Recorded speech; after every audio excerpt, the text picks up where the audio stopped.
You picking up any of those lyrics right there? A very popular song taken to number one in the UK on this day in 1994. Yes, 32 years ago, Jamaican reggae rap duo Shaka Demus and Pliers went number one with their version of Twist and Shout. I'm sure you picked up on the twist and shout part of the song there. And this was is a well-covered song. I remember its resurgence in the 1980s when it came out in a couple of movies. Back to School with Rodney Dangerfield, perhaps lesser known than, of course, when it appeared in Ferris Bueller's Day Off. Ferris Bueller, a.k.a. Matthew Broderick himself, on a float in a parade when he was supposed to be attending high school, did a rendition of Twist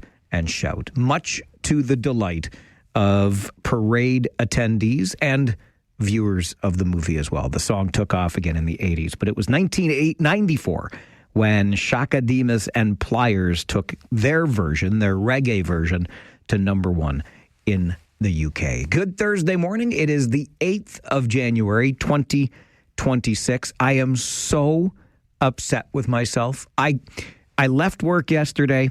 I was maybe 4 minutes, not even, down the road from the radio station, and I passed by the gas station that I had stopped at on my way to work yesterday to fill up. I am a creature of habit. You know this about me.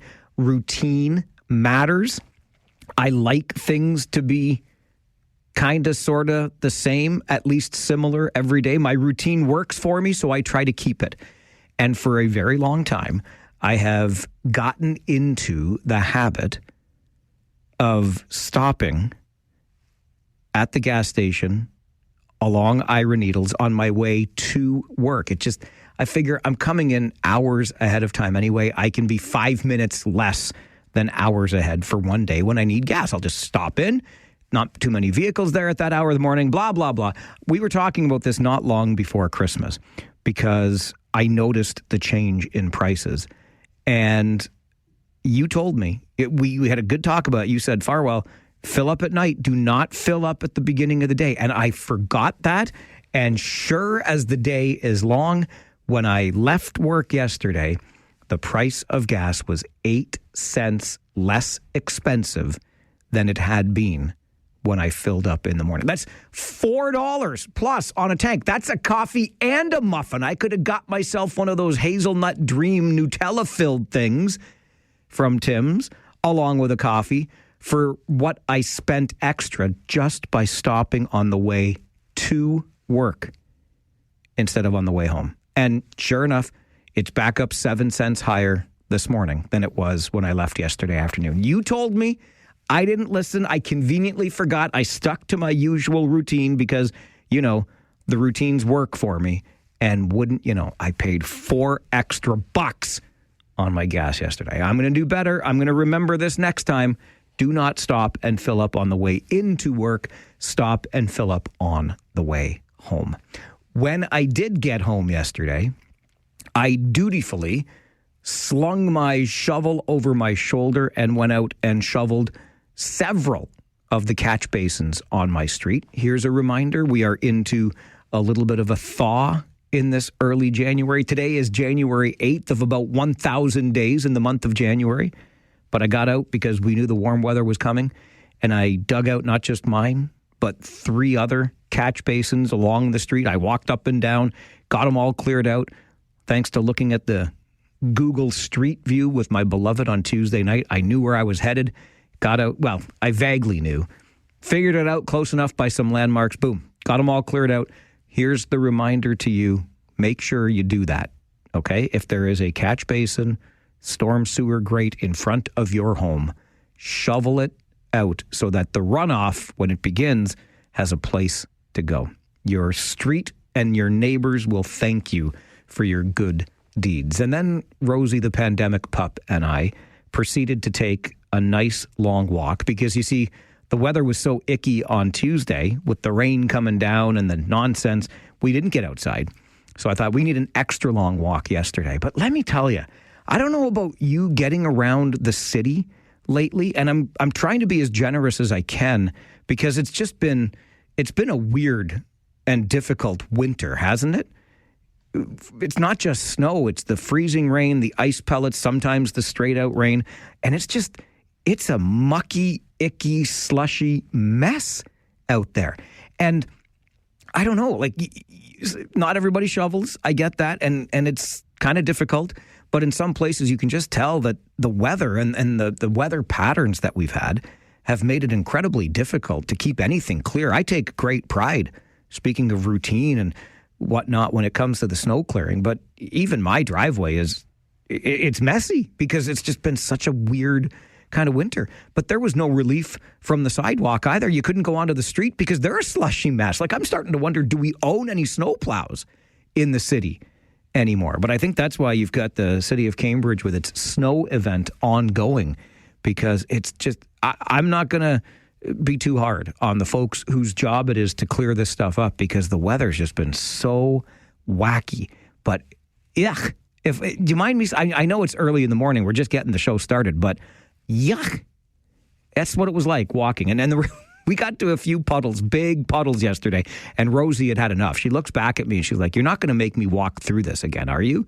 Sometimes she'd find a way around it on the grass and be in some more snow. Other times she would very daintily just kind of prance through the puddle. She didn't want to be in there any more than I did. But we made it. We soldiered on. Not the best weather to be out there, though, or the best conditions to try walking in. Just before we get to our Farwell Show 5, let's get to the phones. Lines open the minute we begin the show.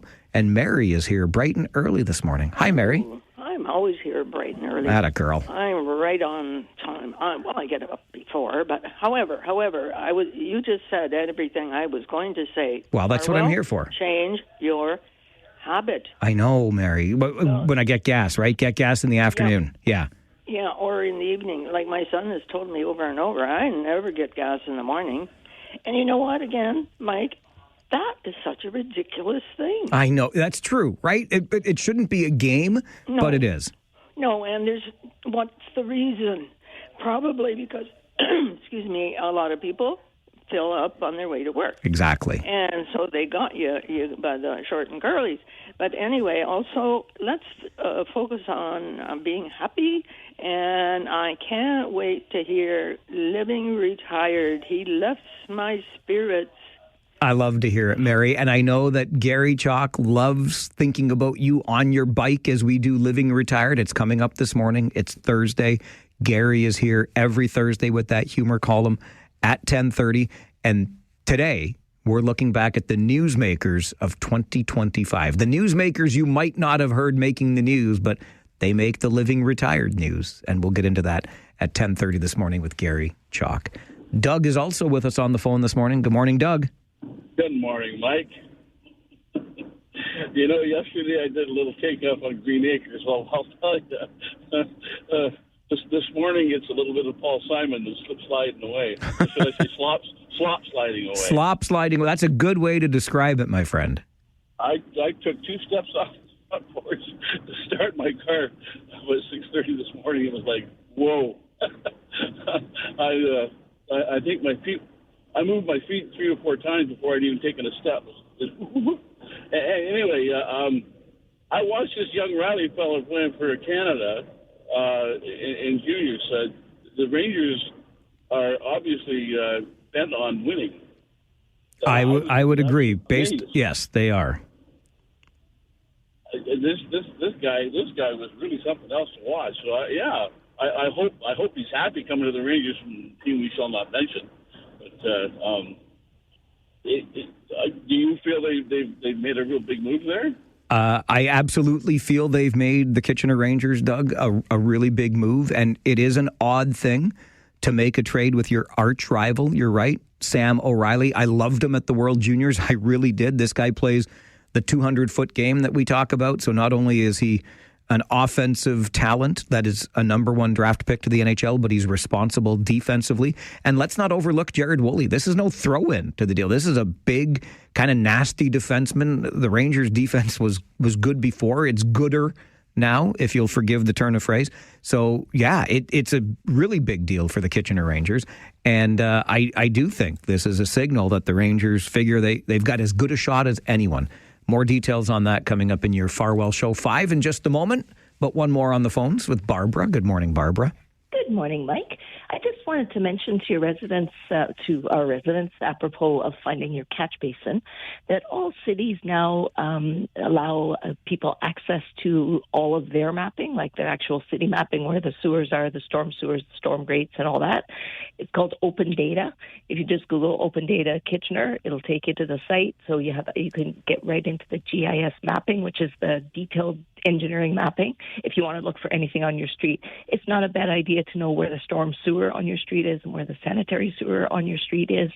And when I help people, when I inspect people's basements for them, like I did yours, I always look up that mapping just to see where we're at, how deep is the sewer, that kind of thing. So just Google Open Data in your city, and it will take you right in. It's a little dicky to use the first time, but they'll actually support you as well. There's online support, so you can ask questions. I love it, Barbara. Thank you so much for that. Okay. Enjoy your day. You too. Bye-bye. Google Open Data for the city that you're in, and that information will be available to you. Don't forget, well, you know what? I'll remind you again during the Farwell Show 5, because it's time for that. 1, 2, 3, 4, 5, 6, 7, 8, 9, 10, 11, 12. And as always, we'll begin at the beginning. Number 1 on your Farwell Show 5 this Thursday, January the 8th, a heated night inside Regional Council chambers. Holy moly. Nearly 24 people took the time to tell council what they thought of proposed bylaw amendments that could remove people from the encampment at Weber and Victoria. Almost everyone was opposed to the proposed bylaw changes, some even expressing their frustration angrily, but not Abe Fair.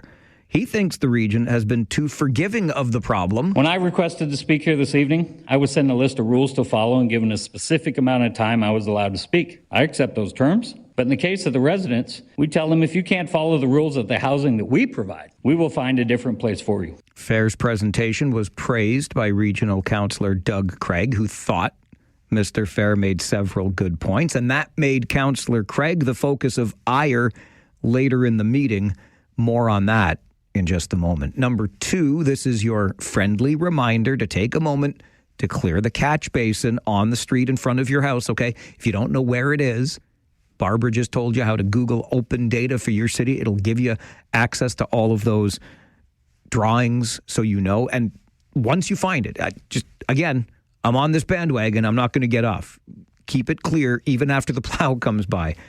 We've got mild weather, of course, on the way today, and we may even hit double digits tomorrow. So there's going to be plenty of runoff as the snow begins to melt. In Cambridge, a snow event remains in place, which means no on-street parking as the city tries to catch up on plowing. And I can tell you, I wasn't making it up earlier when I said I put my shovel over my shoulder and went up and down the street yesterday in my neighborhood and cleared out 4 of those basins. And when I got out to my car this morning, it was a rather delightful sound of the water running down that catch basin because it was pretty mild already to start the day. So please take a moment to do that.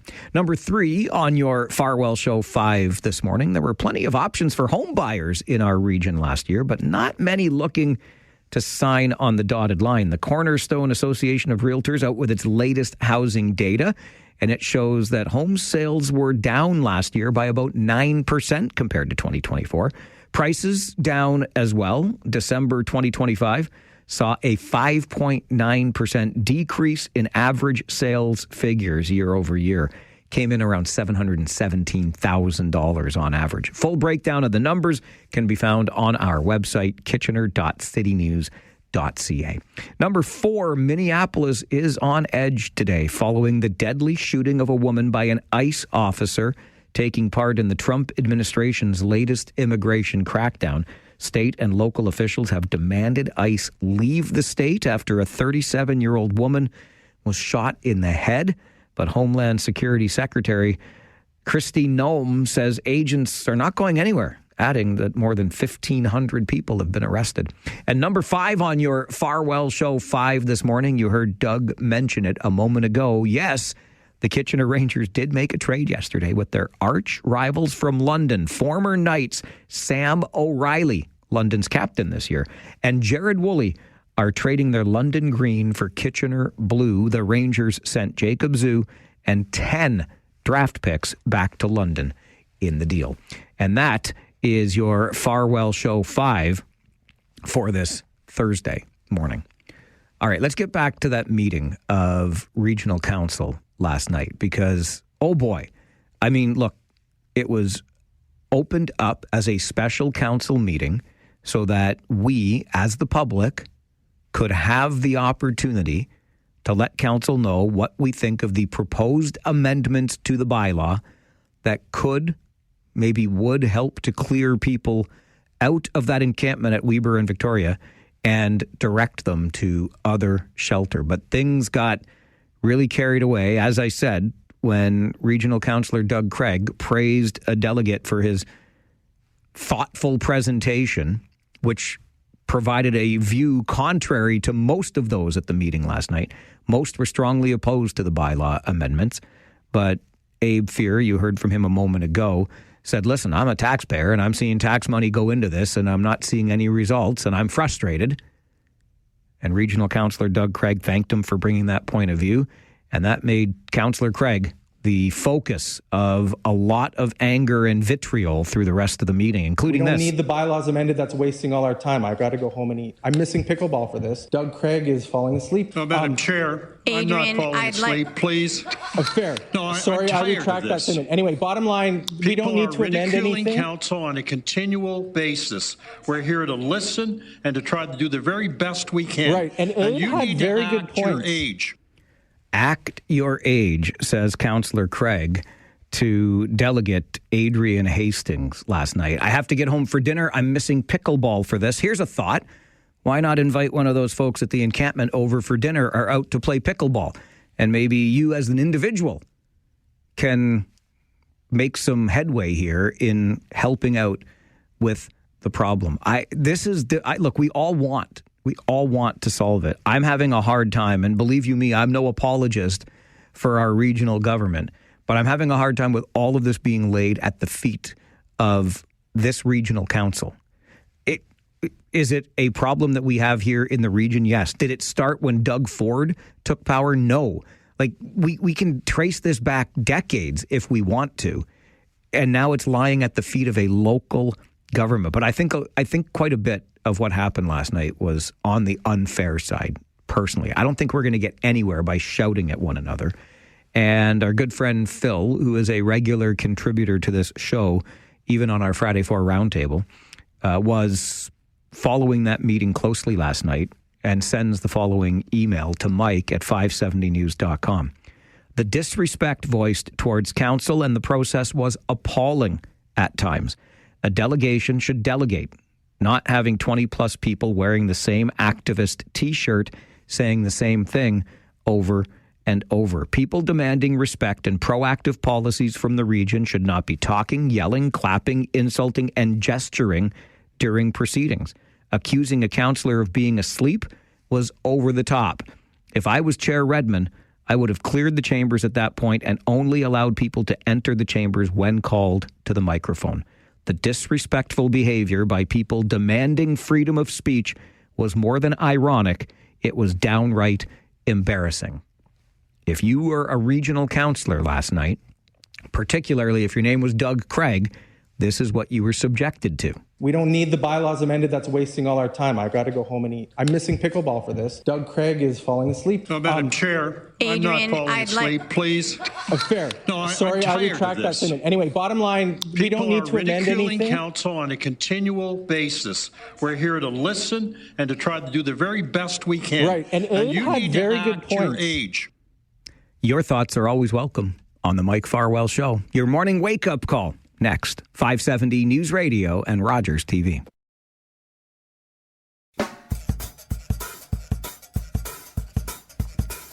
The minute we begin the show every day, phone lines are open to you, and we love to hear from you on the issues of the day. The issue, without question, of this day is the animosity that was on display at a special meeting of Regional Council last night, looking at proposed amendments to the bylaw that could clear the encampment at Weber and Victoria.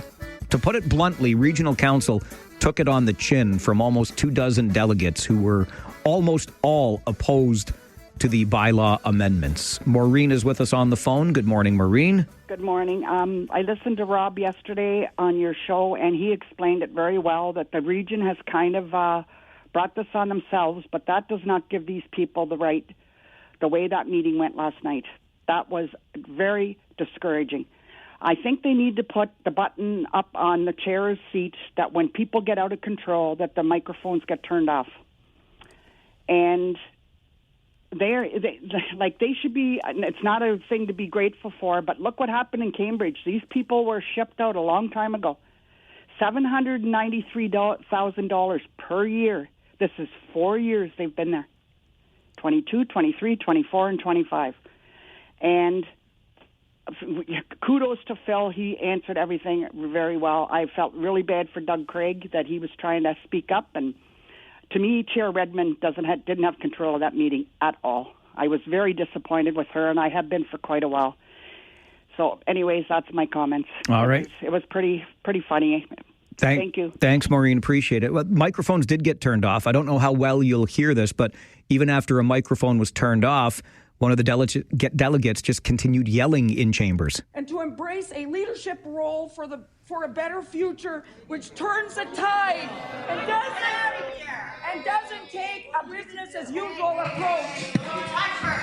Most of the group that was there to oppose the proposed bylaw amendments were of one mind. They were there as a group. Microphones were turned off, but this was unproductive, in my opinion. Let's hear what Tony has to say this morning. Hi, Tony. Hey, good morning, Mike. How are you, my friend? Good, thank you, sir. Good. I agree with you 100% on what you said earlier on. I mean, I think the region should have this all cleaned up. I mean, it's costing everybody a fortune.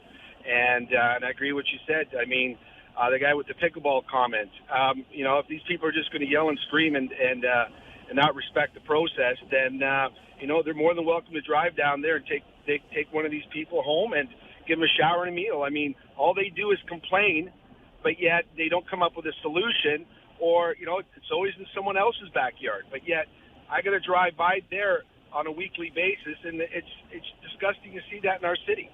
I mean, if they're not going to respect the process, I agree with what you said. Ship them all out of the room. They can come in one by one. Thanks, Mike. Thanks, Tony. Appreciate the call. Yeah, that was Phil Molto's suggestion via email this morning. As Phil followed that last night, we were emailing back and forth a little bit. It got out of hand a bit. I don't think it was very productive, but we will talk more about this with one of last night's delegates, who I thought made an excellent presentation as a founding member of the Unsheltered campaign. And maybe between her and I at 10 this morning, we can be more productive in our conversation about the problem and how perhaps to solve it.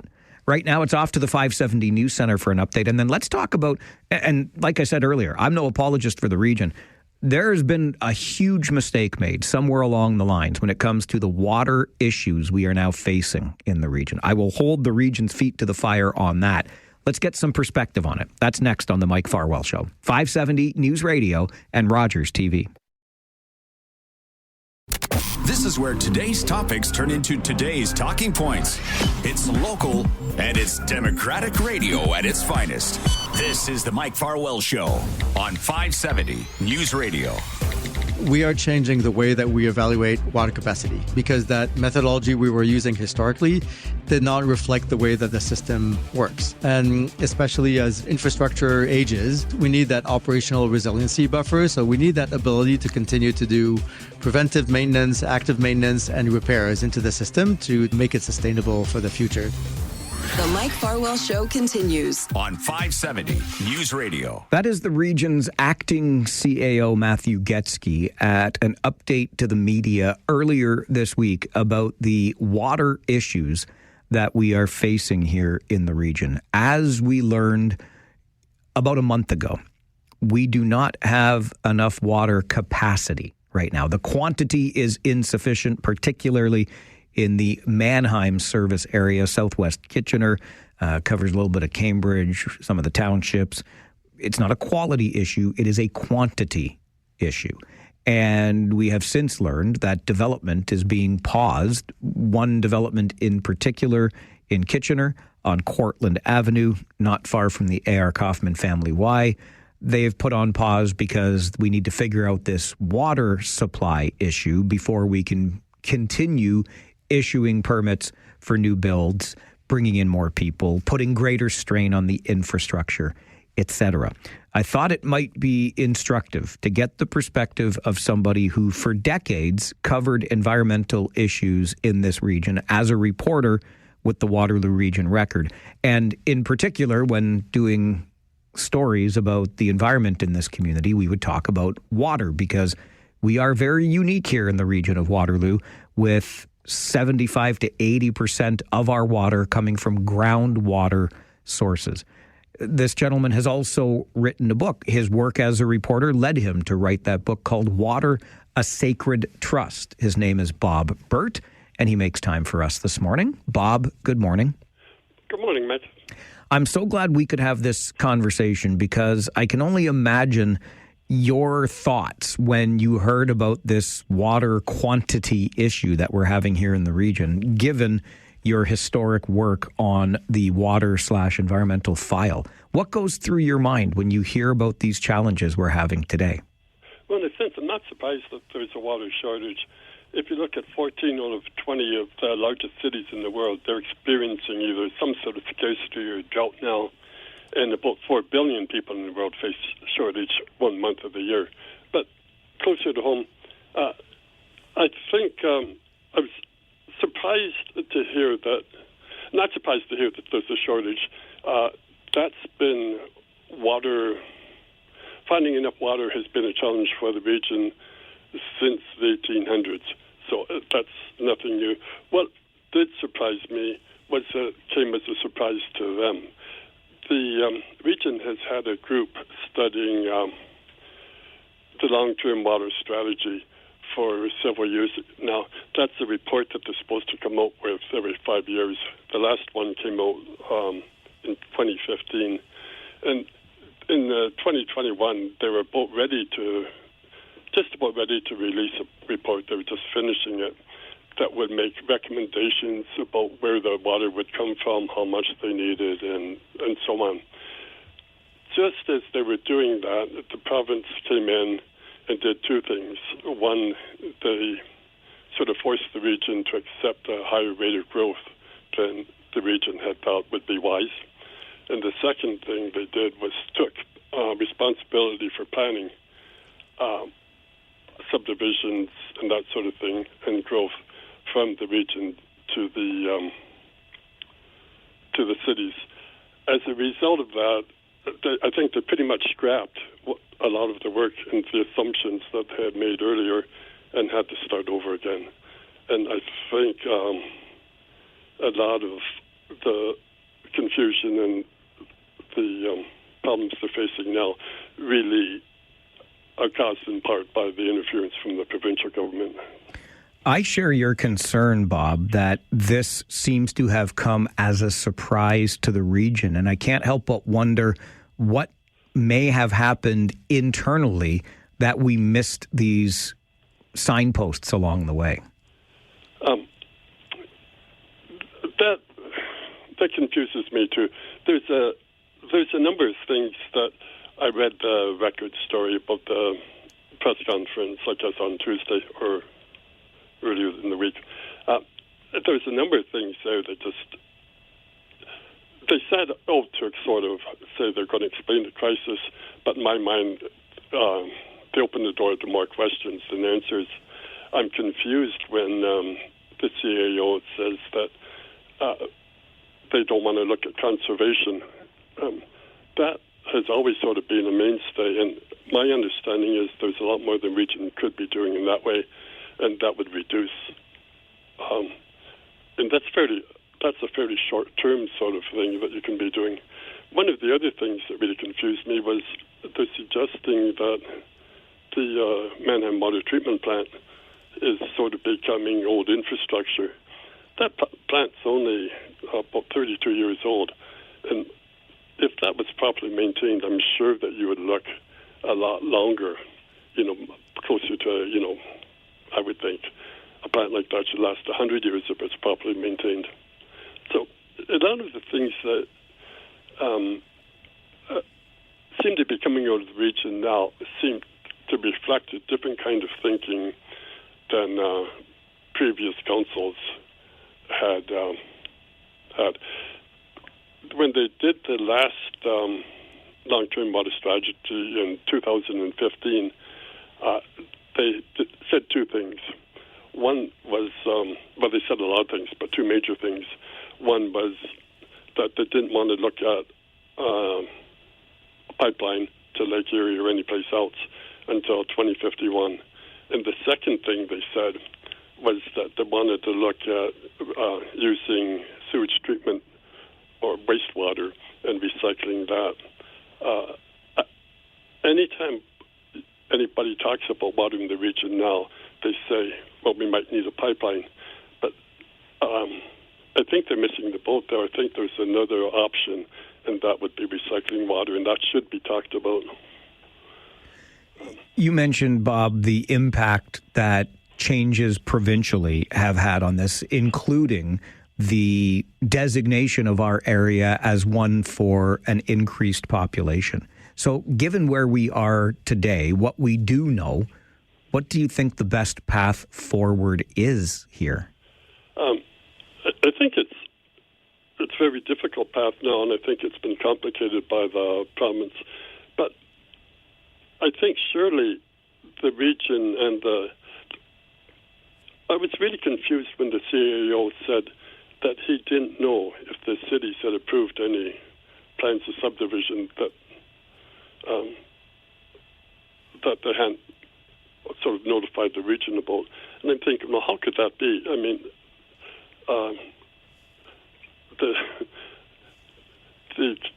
the offices are only blocks away. I guess Waterloo would be a little bit further, but Kitchener, you could walk in 5 minutes from one office to another. Surely they can communicate better than they're doing. Part of me wonders, and I'm usually not given to conspiracy theories, but part of me wonders if what's coming out now is setting the stage for, we don't have any other choice now. We have to go to a pipeline. And I think if that's the solution they're coming up with, I think that would be tragic. Bob, I really appreciate your perspective on the show. Thank you very much for making time this morning. Anytime, Mike. Take good care. Bye-bye. Bye.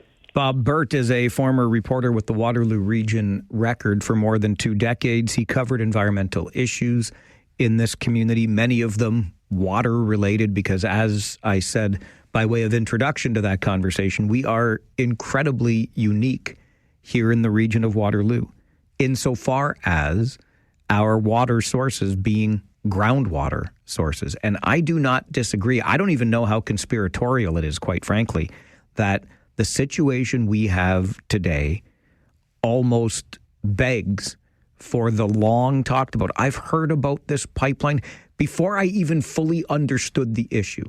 But the idea of a pipeline to Lake Erie has existed in this community for decades. The problem is, even if that is where we are at now, if what we are hearing is a signal that the pipeline is utterly necessary, you can't build it tomorrow. Even if you started tomorrow, how many years or decades away from completion of the pipeline are you? And what happens in the meantime, between time? Kevin Thomason, who's the vice chair of the Grand River Environmental Network, shares with us that what we are seeing now is an unprecedented development approval freeze, and I mentioned that at the beginning too, that will impact the vast majority of our communities, neighborhoods, and citizens. Already, developers are suing, and there could be far-reaching economic and reputational consequences as Flint, Michigan, and Walkerton, Ontario, even Elmira can attest to when your community becomes renowned for water concern issues. Kevin goes on to share with me via email, there are no fast or easy solutions as significant quantities of new water are going to have to be provisioned to our urban areas with expensive new infrastructure that could take considerable time just to plan, let alone fund and construct. The region is refusing to provide any timelines, but studies and new planning are expected to take much of 2026 and continue into 2027. Most readily available water sources have already been accessed in the region of Waterloo, and the region is already hinting at taking more water from the Grand River. All of our organizations and so many other community and environmental groups need to speak up now, louder than ever, to get our region back on track and ensure the sustainable solutions we need for the future, including the restoration of regional planning authority, the restoration of our sustainable and visionary regional official plan that had so successfully guided our success for decades, ensuring forced boundary expansions are reversed, and that the absurd Wilmot Mega Industrial Land Assembly is forever canceled, with future agricultural farming assured. That's the take from Kevin Thomason, who we also had reached out to this morning. And I just wanted to get something a little bit different that we don't hear a lot of, and that was Bob Burt's perspective. And one of the other things that Bob said that caught my ear was that the Mannheim treatment plant is described as aging infrastructure when it's only about 30 years old. And I couldn't help but have my attention drawn to a headline in my morning paper about remember the big Calgary water main break a couple of years back? Was it just last year? I think it was 2 years ago now. Either way, that just left Calgary with, there's a massive water main break, and there was all this problem for so long. And now a panel, yes, it was June of 2024, so 2 years ago this June, that the break happened. And a panel that was formed after that break to look into it found that the city had ignored warnings about that main pipe's vulnerabilities. I'm going to come back to this here in the region. The fact that it's a surprise, what warnings were ignored, or what did we miss along the way to saying, whoa, we don't have enough water. Something went wrong somewhere. And I wonder, will we strike a panel to get to the bottom of this like they did in Calgary? We haven't been left without. It's not as devastating here as it was in Calgary when that break happened in June of 2024. But if their panel finds that there was a lack of heeding of the warnings that were there, talking about the faults in the pipe, the infrastructure that was decaying, etc., what did we miss in Mannheim that we're describing a plant 30-odd years old as already aged out? Something is not adding up here. If you've got any dots that you've been able to connect, would love to hear about them on the Mike Farwell Show. This is 570 News Radio and Rogers TV. Part of me wonders, and I'm usually not given to conspiracy theories, but part of me wonders if what's coming out now is setting the stage for we don't have any other choice now, we have to go to a pipeline. And I think if that's the solution they're coming up with, I think that would be tragic. The greater conspiracy, if I were inclined to go down that road, in my opinion, would be that the high-ranking regional official whose job it was to oversee our water systems is no longer employed by the region of Waterloo. And that suggests to me, I'm trying hard to not go too far down the conspiratorial path here, but that suggests to me that this now former high-ranking regional staff member is suspected of being behind the mistake and thus is no longer employed. But I think that's information that we, as the tax-paying public, should be made aware of. That voice you heard was that of Bob Burt, a reporter for decades with the Waterloo Region Record, who covered environmental issues and wrote the book Water, Our Sacred Trust. Let's go to the phones, hear from you on concerns you might have about these water issues. Glenn, good morning. Good morning, Mike. How are you, sir? Well, thank you. Boy, I wish I was wrong on this one. You know what? The point is here, if you're going to have an operational city, you need the infrastructure to support it. And we don't have it. You have to embrace evolution to have a great community. And I really appreciate the environmental point of this, but we need a secure water supply to have a wonderful community going forward. And we need the pipeline. Yeah, okay. And I thought that's where you were headed with that. A secure water supply, says Glenn, is what we need. And in order to have that secure water supply, it's a pipeline. And I do believe, I'm going off the top of my head, and I'm sorry, I don't have it right in front of me, but I think 20 years was the timeline if we started tomorrow. Was it 10 years? I think it was 20. Either way, I get it. I hear you. It's a big deal on more than one level. Peter is also with us on the phone this morning. Good morning, Peter. Hi, good morning. How are you, Mike? I'm well, thank you. How are you? Great. Good. So I am actually a hydrogeologist, but I do not work for the region of Waterloo. What I want to share is that not only do we have to be concerned about big new developments, but we also have to think about what everybody's actions on their own properties and how that affects our water supply. Because, for example, now I don't want to be the bad guy that tells people what they can and can't do. But, for example, when people widen their driveways or people add to their building footprints, etc., and the more water that's diverted away from soaking into the ground and then goes into the storm sewers, well, on one lot that's not significant, but cumulatively that has an effect. So we really have to incentivize education about groundwater and incentives that could help individual property owners on a lot level. If you have to expand a driveway for one reason or another, what can you do to try and make sure that water still soaks in the ground, or maybe take more of your roof runoff and soak it into the ground? Because the thing is, a groundwater system takes a very long time to function, because it can take 10 years, 20 years, or a whole generation for a drop of water to go from infiltrating into the ground to getting into the well, so that the changes we make today affect our kids. We won't see it right away. Our kids will find out. Peter, really well said, and I appreciate you weighing in this morning. Thanks very much for the call. You're welcome. Great to hear from you. And I remember, I'm taken back to, it was decades ago, where I was invited to be, and forgive the geekiness, but I was, and I accepted the invitation to be the honorary chair of our Children's Groundwater Festival here in the region. And it was a day where students from around the region and Wellington County as well were brought to the Dune Pioneer Village area, if I can still call it that. And they learned all about water conservation. And then the idea was they were learning about this, implementing best practices that they would carry with them through their lives. They would go back home and give their parents some tips on these water conservation efforts at home. And Peter gets into almost this lust for more and bigger. And what are the impacts of more and bigger? How much is enough? Of course, you need the wider driveway because you got the bigger vehicle, right? You need the addition here. Or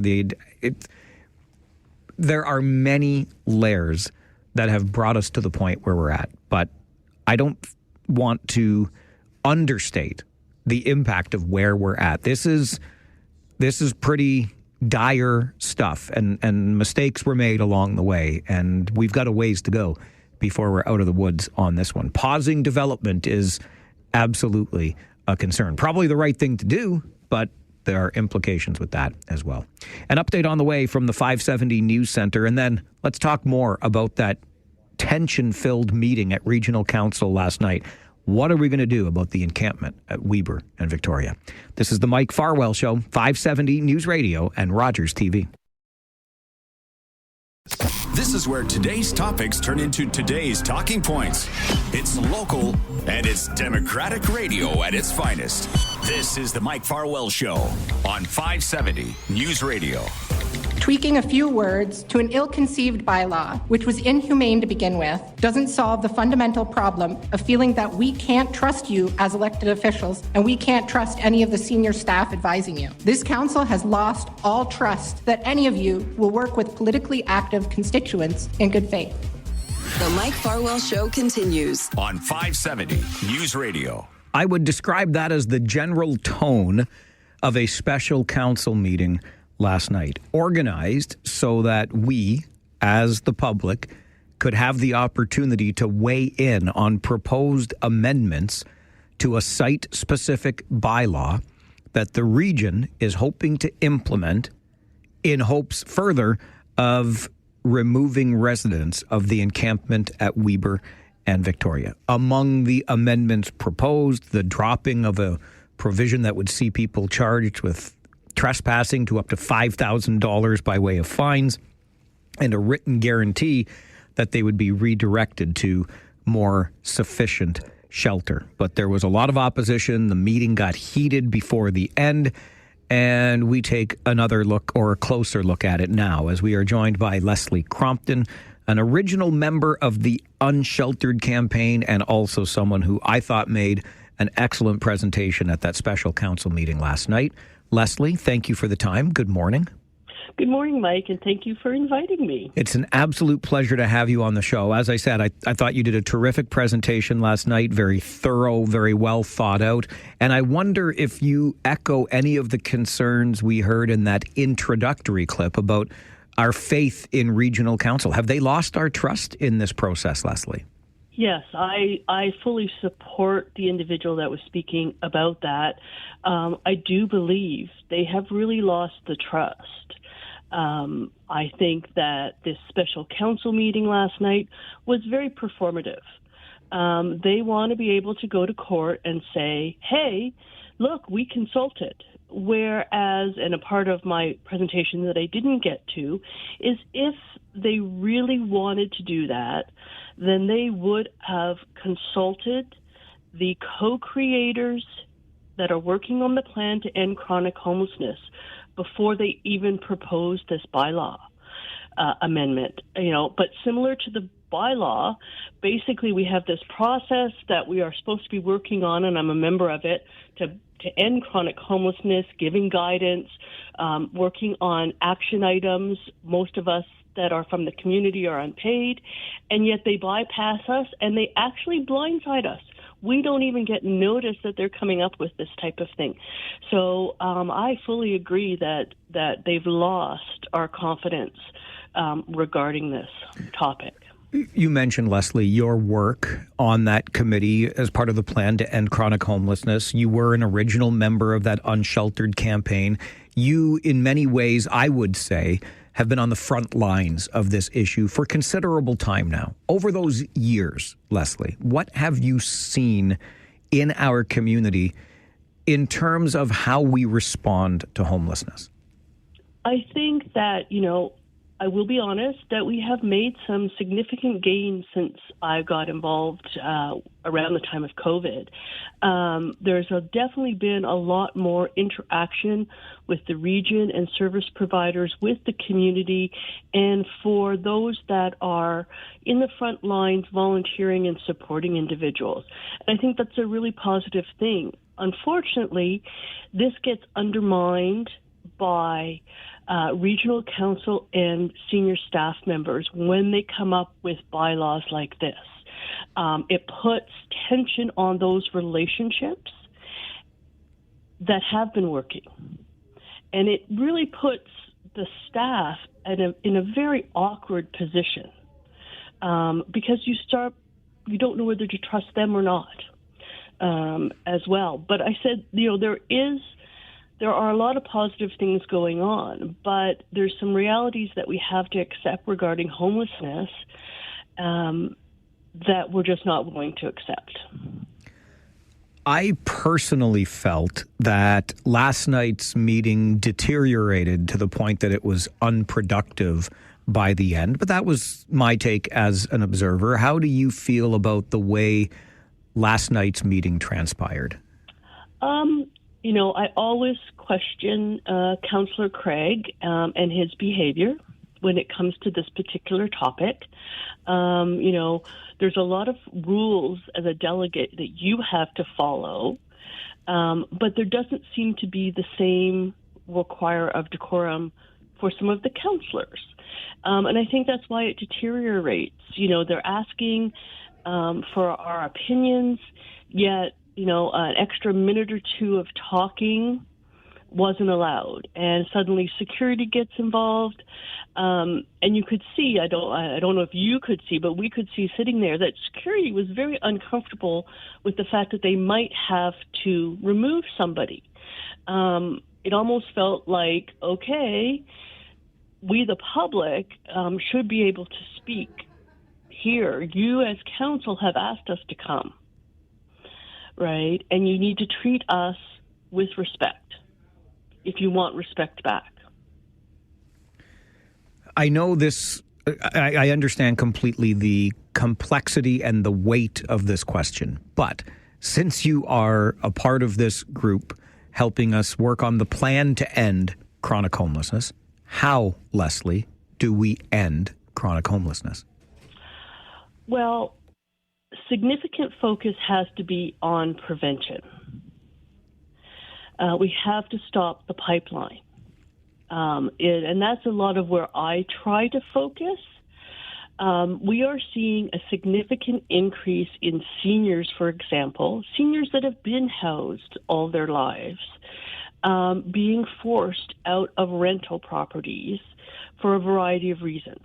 So we've got to change our philosophy on rent as an investment. So, housing is not an investment. We have to focus on providing non-market rent. And there are a lot of successful organizations out there doing that.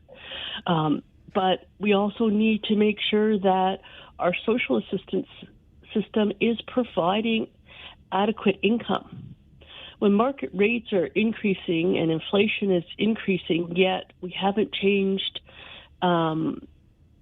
social assistance or CPP significantly in decades, people are going to become homeless. And we're seeing more and more of that. And I do a lot of that through my free tax clinic for low-income individuals. Where I see them, I'm often doing taxes so that they can show additional income, GST, Trillium benefit, to get housing or get back rent paid. Rent banks are another great option. I think that the provincial government, unfortunately, has done a lot of damage and is actually sending us in the opposite direction with respect to homelessness and those living in poverty. I'm glad you brought up that last part in particular because, and I said this earlier on the show, full disclosure, I'm not, in no way am I trying to be an apologist for our regional government here, but I kind of felt bad. I really did last night with the tone of that meeting and the way it did ultimately deteriorate because this did not happen in this term of regional council. I don't believe necessarily that this happened in the, what are we at now? Coming up on 8 years since Doug Ford was elected. I think we can trace this back to federal housing decisions back in the 1990s if we want to go that far. All of which is to say, Leslie, the complicated nature of this suggests to me that our regional council is bearing the brunt of our frustration, but it's not their problem alone to solve.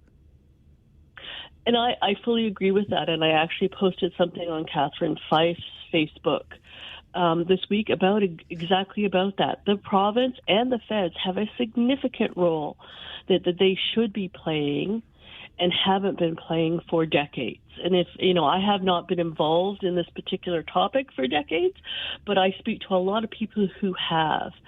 And yes, now it's being pushed down to regional council and municipal. And, they have taken on roles that, in theory, they are not funded well, nor have the ability to do what is right. Because, again, when we start looking at all of this, there are various provincial and federal laws that then come into play about what you can and cannot do. Safe consumption site is a great example. There is absolutely no reason our safe consumption site had to go, right? But it was a provincial decision, and regardless of the situation. And the provincial decision was made a lot about what was going on in Toronto, as opposed to what is going on in the rest of our cities.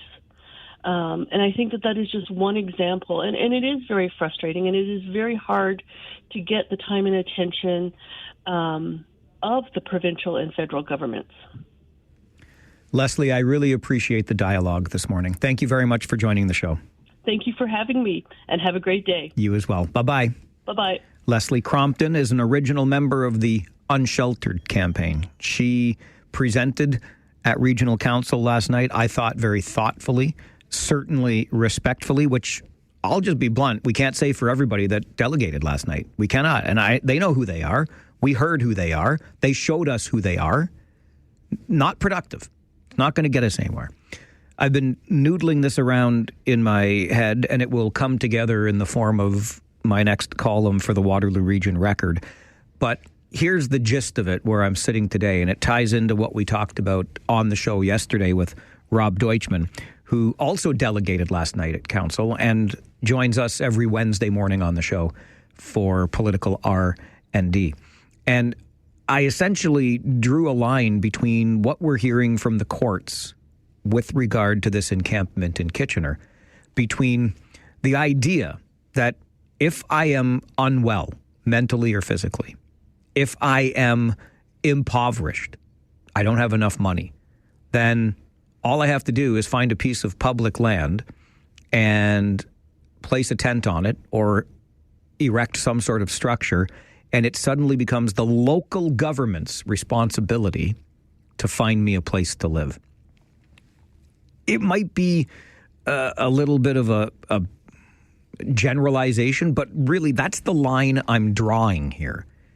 And again, I'm not trying to excuse anybody on our current regional council or within the government that is working on this plan to end chronic homelessness. But I don't know how it becomes the local government's responsibility to fix that problem. We, as a community, I believe this of us, we have agreed to the idea, at least in principle, that we will look out for one another. And if one of us is having a tough time, we're going to be there to pick you up along the way and help you get to the finish line. But we don't do that at the micro level. We do that at the macro level as a community of country, so to speak. We will not solve this problem in the region of Waterloo if we do not get provincial and federal support. So I'm looking at you, MPPs who are elected. Jess Dixon, who else? Ashlyn Clancy, right? Bardish Chagger, Catherine Fife. But we should focus on those who are with the government of the day. So Brian Riddell, Jess Dixon provincially, Kelly DeRitter federally, Connie Cody federally, Matt Strauss federally. No, wait, I take that back. We did have more conservatives elected, but it's the Liberals. It's Bardish Chagger and Tim Lewis. What are you doing, folks? What are you doing to help with this problem? Because I bet you, here's what I think. You're popping popcorn and watching the region take it on the chin. Now I'm fired up. It's not fair what happened last night. Full stop. Not fair what happened last night. But this is where it happened. Local government is our most direct access point, isn't it?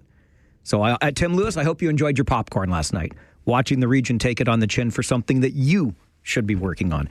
And Brian Riddell, I hope the same for you. Did you enjoy your popcorn? Did you put some butter on it and watch the local government take on the chin, a job that you should be doing at Queen's Park? Good job. Way to go. It's the Farwell Show. 570 News Radio and Rogers TV. When market rates are increasing and inflation is increasing, yet we haven't changed social assistance or CPP significantly in decades, people are going to become homeless. I think that the provincial government, unfortunately, has done a lot of damage and is actually sending us in the opposite direction with respect to homelessness and those living in poverty. Can I just tell you for a moment how much I love Devin Robertson? Like, I love this man. Devin is our guy on the other side of the glass. He does everything that you hear on this show other than my talking parts. So it was Devin that edited that clip from Leslie Crompton, who just joined us to talk about last night's meeting of Regional Council. And you heard right there, social assistance, CPP. Guess which level of government is in charge of those things? Not the regional government, which took all of the beatings last night. I understand the frustration. I feel, and I'm not letting the region off the hook completely, but is it largely misdirected here? It really is. Anyway, that was Leslie Crompton, who appeared as a delegate last night, and you'll have to forgive me for confusing the government of the day. It just acts conservative, but it is liberal. Nonetheless, let's go to the phones. Hear from you on homelessness. John, good morning. Michael, it's Hespler, Johnny. Hespler, Johnny. I kind of support Mr. Craig, and I agree with you 100%, Mike. The buck has been passed down to the municipal government.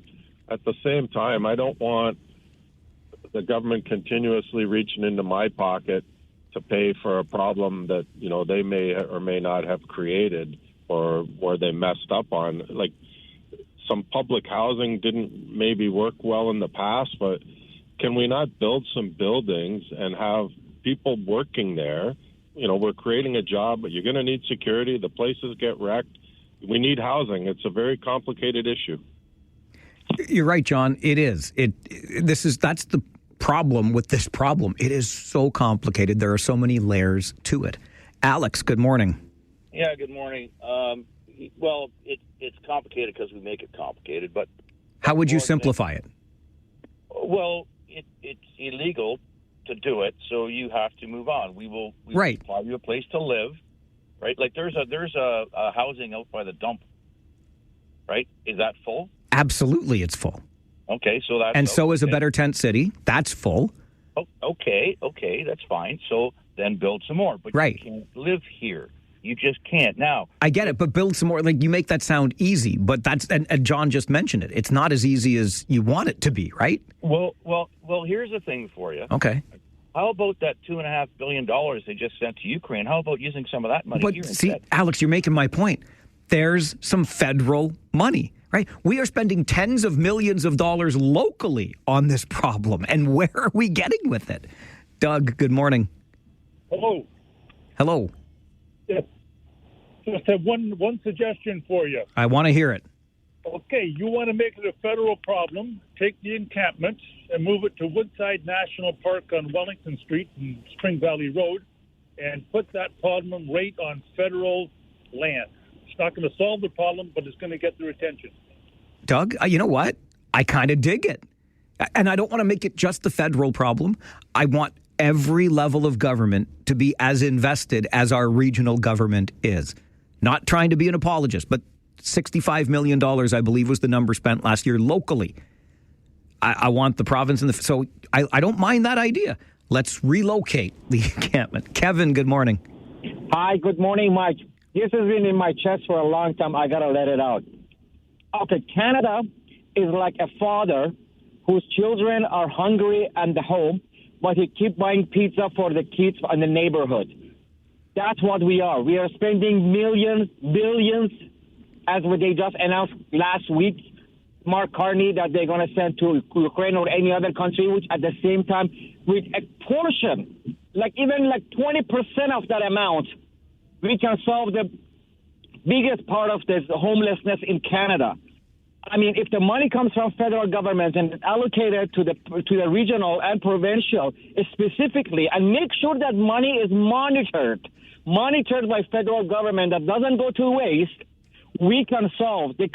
Canada should not have one single homeless person. We are one of the richest countries in the world. I understand homelessness in a third world country. I visited those countries. I understand, but not in Canada. The money is going to waste. Other countries are taking advantage of us, and our own people are suffering. Yeah, Kevin, I've heard the argument before, and I hear you. It's a matter of priority, right? And how can we spend billions to other parts of the world when we're not taking care of the people in our own country? I get it. It's complicated. There's no question about it. An update from the 570 News Center, and then Living Retired returns for another year with a look back at last year's Living Retired newsmakers. You might not have heard of them, but you'll enjoy hearing about them next on the Mike Farwell Show, 570 News Radio and Rogers TV. Hookah chaka, hookah, hookah, hookah chaka, hookah, hookah, hookah chaka, hookah, hookah, hookah chaka, hookah, hookah. I can't stop this feeling deep inside of me. Girl, you just don't realize what you do to me. When you hold me in your arms so tight, you let me know everything's alright. I'm hooked on a feeling. It is that time on a Thursday morning. We are hooked on the feeling of humor. Mary called us earlier today. She said, on a positive note, it's Thursday, and that means her friend Gary Chalk is coming up on the show. Gary has joined us at this time on Thursday mornings for years now to bring his humor column, Living Retired, to life on the show. And just so you know about that column itself, you can find it online at livingretired.press. And while you're there, sign up to have the column delivered directly to your inbox. Just put in the email and boom, it pops in amongst all the memos from the boss and all of those other things. But it's a good little chuckle on your Monday morning in your inbox. And you can also contact Gary through that site, livingretired.press. He would be more than happy to bring his unique sense of humor and perspective to your organization as a guest speaker anytime. Mr. Chalk, a very happy new year. Good morning. Good morning, Mike, with a mic, and to Mary on her bike. Such nice listeners you have, and Happy New Year. I thank you. I do have nice listeners, don't I? They're a wonderful group, and we had a little opportunity before the end of last year to offer some constructive criticism to yours truly, and I was ready. I brought my tin suit to work that day, Gary, and I didn't even need it. Everybody was so nice, and they mentioned a number of our regular features, including this one, that they truly enjoy. So I'm glad we can bring it back for another year. Oh, that's great. Yes, this is now the start of our third year now. We've completed 2 of Living Retired on the radio, and, that's 2 years of us nattering. I like that word, nattering. It's a very good word. Yeah. Do you remember what we were nattering about at this time, the first show of our second year of Living Retired on the radio last year at time? Do you remember what we were talking about? I do, in fact, because I enjoy these conversations every week, but some really do stand out for certain reasons. And last year's first show stands out because we took a look at the Living Retired Newsmaker of the Year Awards. Yeah, and just before we started it, we talked about, and I don't want to embarrass you here, but you were in some sort of a challenge of touching your toes. How's it going? Well, Gary, I still can't touch them. So guess what? The challenge is renewed for another year. Oh, no. Is it on again? Why not? Well, okay, if it is, I'll tell you what, I will match you, not touching my toes, because I'm living retired. I'll try to touch my knees. How's that? Fair enough. It's a deal. Okay. No bending allowed. You can't just pick your knee up, fella. Well, I think if I sit in my chair properly, I can just move my hand and almost get there. All right. Oh, dear. So to review the nominees last year, because we have another stellar group of nominees of the Living Retired Newsmaker of the Year. Last year, do you remember the nominees? One was Banana Nana Man. Banana Nana Man, yes, sir. Yeah, he's the guy who was at the Miami Art Studio, and he purchased something that talked to him. It was a banana that was duct taped to a piece of drywall. He peeled out $6 million to buy a banana. Beauty is in the eye of the beholder, Gary. Yeah, well, he got it home, said, I don't want all these fruit flies, so he ate the banana. So now he spent $6 million on a blank canvas. Yeah, that's right. The second nominee, I don't make this stuff up, the second nominee last year was the guy I called Refried Bean Burrito Man. Do you remember that one? I do. It was on an airplane, if I'm not mistaken. Yeah. Well, you have a good memory. Yeah, he got on the plane in Phoenix. Just as the plane was about to take off, the pilot came on and said that they were aborting the flight because, his words, there's too much wind, not outside, but inside the cabin. Listen, the pilot did every other passenger on board that flight a huge favor. That's right. And, since then, we've no longer heard about Refried Bean Burrito Man because he is now a has-been. Oh, I like that one. I like that one a lot. And then the third nominee last year was, unfortunately, it was a Canadian. I only remember this not. This guy they called, I called him Dingling Man. You remember that one? Oh, wait a minute. This had something... Did this have something to do with the nether regions, Gary? Yeah, it did. Yeah. Yeah, this guy was the martial arts fighter, and up in Ottawa, well, there's a lot of dinglings up there, but aside from that, Dingling Man was in the square circle, they call it, and he was practicing his martial arts against some competitor who was training with him, and the guy who was training with him got a little too carried away too far, and he accidentally hit the guy where you don't want to get hit. Yeah, those nether regions, they are, yeah. Yeah. Now, because he's a martial arts guy, I mean, man, this guy, they can take pain. So he just stayed in the ring. And it was another month that Dingling Man took another kick in the groin. I mean, not once, but now twice this guy has been kicked in the groin. This time he did go to the hospital. And they later said that they repaired his broken penis. Gary, it's a family show. I know, but okay. It's healthcare. It is. And you know what? You used the anatomically correct term, so good for you. That's right. Yeah. So as a result, those were the three candidates for last year. That was the Dingling Man and Refried Bean Burrito Man and Banana Nana Man. Yes. So those were the three people. I did get some people who were concerned last year because they said there were no females. And I said, well, obviously, and this was what then? That was 2024. The males we were outdoing with stupidity our female counterparts. Which, let's face it, Gary, that is our specialty. Yeah, we don't try. It just happens. Yes. So with that quick review of the 2024 Living Retired Newsmaker of the Year, it's time now for this year's nominations. But, Mike, get ready. You know I don't make this stuff up. I know you don't. We've got 3 brand new nominees for the 2025 Living Retired Newsmaker of the Year. Okay, hold that thought for just one moment, because what we'll do is we'll take a break, and then let's wait and see if 2025's Living Retired Newsmaker of the Year nominees can live up to Banana Nana Man, Refried Bean Burrito Man, or Dingling Man from 2024. And will any of the 2025 nominees be women? We'll find out as we continue Living Retired with Gary Chalk here on the Mike Farwell Show. This is 570 News Radio and Rogers TV.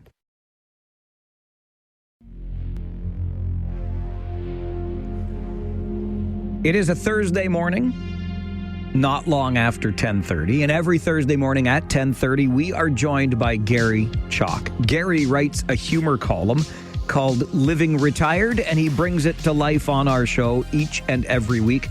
You can find the column for yourself online, livingretired.press. And as this is our first show together of 2026, we are looking back at the Living Retired Newsmakers of the Year. You'll recall a year ago this week, on our first show of 2025, we looked back at the 2024 nominees, who were Banana Nana Man, Refried Bean Burrito Man, and Dingling Man.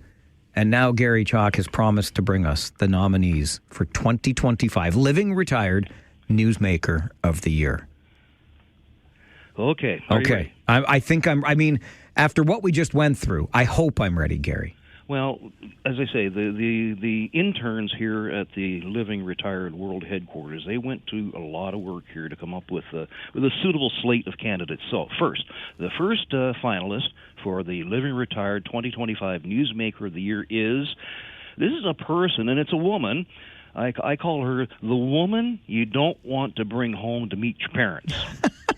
Okay. Are you ready? Sure. Yeah. This woman is 33 years old, She holds the record. In fact, it's a world record in the female category. You have to make sure that you understand that. She holds the world's record in the female category as the loudest burper. Okay. Okay. Yeah. She just to give you an idea, her record-setting burp was recorded at 107.3 decibels. I don't know a decibel from a snow shovel, but they say it's louder than some motorcycles. It's louder than a blender, and it's louder than your Black & Decker electric hand drill. It would be at 107 dB, Gary. Holy moly. Yeah, and she also, not only does she hold the world record, Woman You Don't Want to Bring Home to Meet Your Parents, has the notoriety that she's been kicked out of a bar for burping too loud. And she's also got a big following on TikTok. Now, this is a woman. There's one thing about her, really, that makes... She has this really good redeeming quality. Why you may want to bring her home to meet your parents. She fills requests. So what you can do, you can ask her to burp your name, and she will do it. You know, Gary, you just gave me something to do this afternoon. Well, I think we're on the same plane. Why don't you have her burp the theme for your show? Not a bad idea. Yeah. Okay. Anyways, so that's the first nominee, Woman You Don't Bring Home to Meet Your Parents. Gotcha. Got it. Here's the second nominee. This is, I call this guy, we're back to males who are moving up in this category, ping pong ball spitter. It's another world record holder. I mean, if you look hard enough, there's world record holders for everything. This guy, ping pong ball spitter, he can spit table tennis balls so far they bounce off a wall. And his world record was set, believe it or not, he's monetized this thing. He goes on cruises, and while you can be up in the Lido Lounge having your gourmet breakfast bar, he's out in some other area of the ship, and he, in 30 seconds, spit 51 table tennis balls at a wall.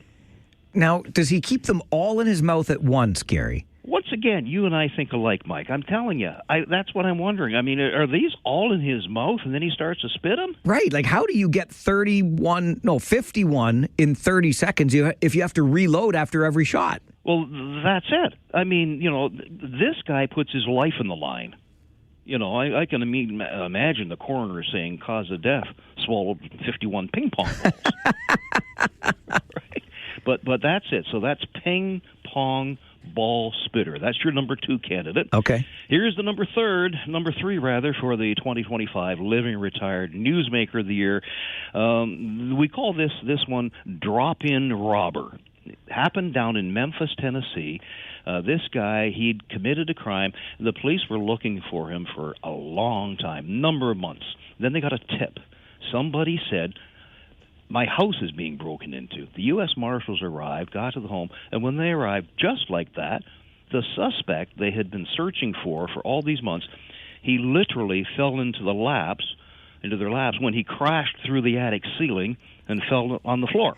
So he was trying to hide out in the attic, but the attic ceiling or the attic floor gave way. Yeah. Exactly. It proves once again, Mike, there is no such thing as a smart robber. But he qualified as the third, the drop-in robber. So what we have... Sorry, I dropped my phone there. What we have is the woman you don't want to bring home to meet your parents. Right. Ping pong ball spitter. Who may or may not have 51 ping pong balls in his mouth at one time, okay. That's right. And drop-in robber. Another guy that makes me think that a life of crime, Gary, would be so much easier than working for a living. I mean, come on, I wouldn't fall through the ceiling and get caught. I would think ahead.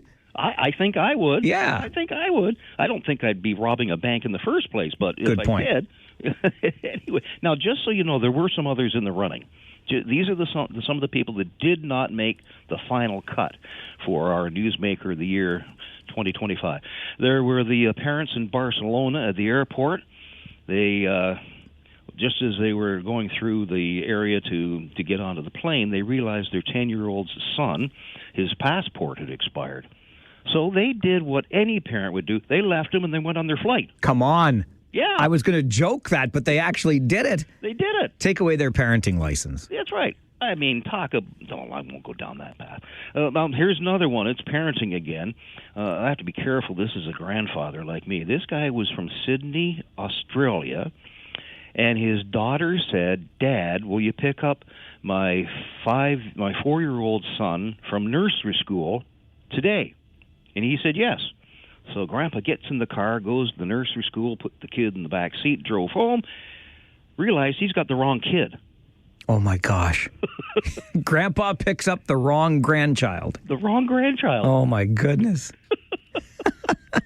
And there was another woman. There was another woman who was in the running this year. She's from Florida, and she's only, I think, 5 feet tall or something.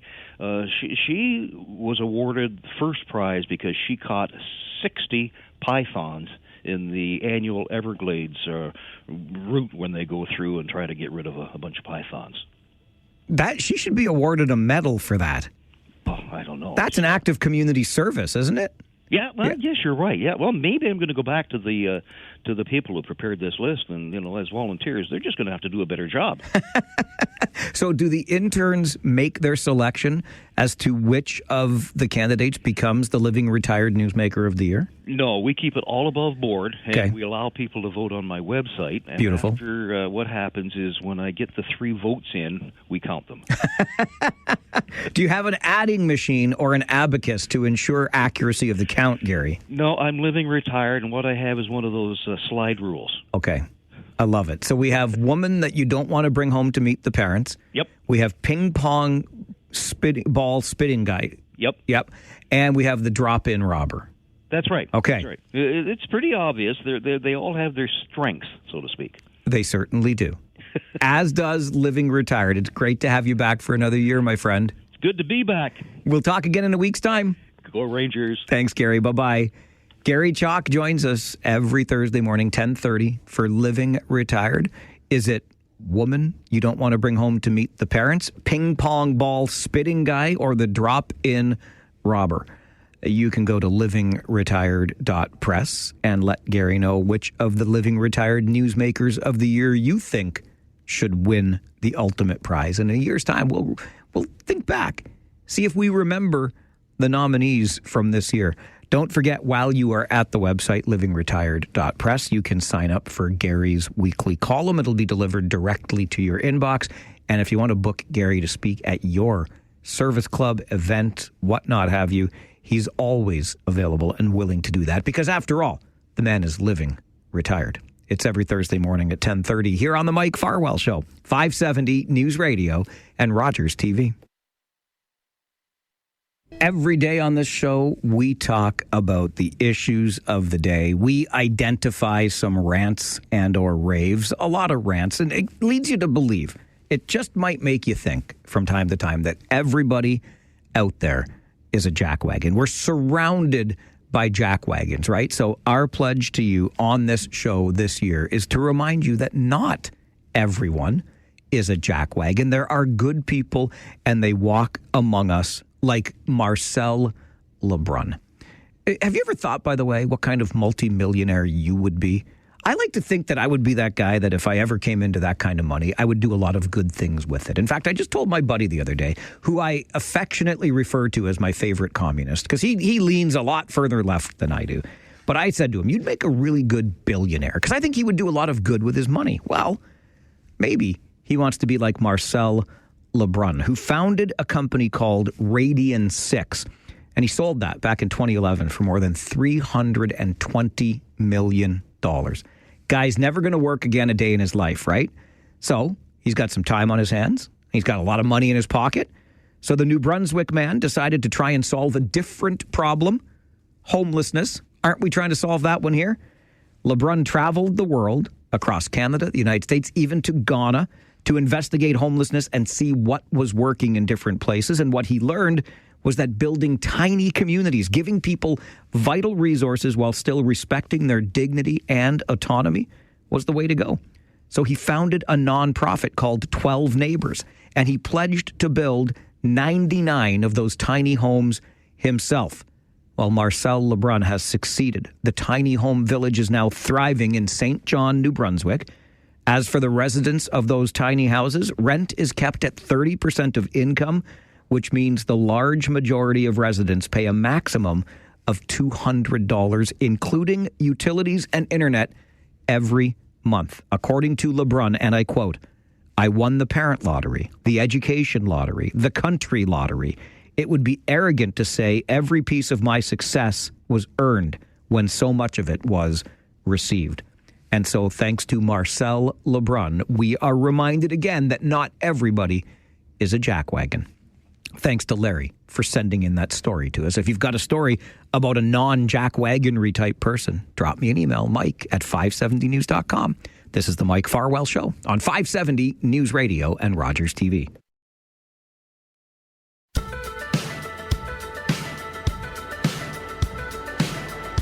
Here we are on the 8th of January, which I guess I should be clear about is not the first Thursday of the month. It is the first working Thursday of the month because 7 days ago would have been January the 1st, don't you know? And that would have been New Year's Day. And we don't work on New Year's Day around here, okay? They make us work a lot. We're not working New Year's Day. I drew the line on that one. I said Christmas Day and New Year's Day, I'm not working.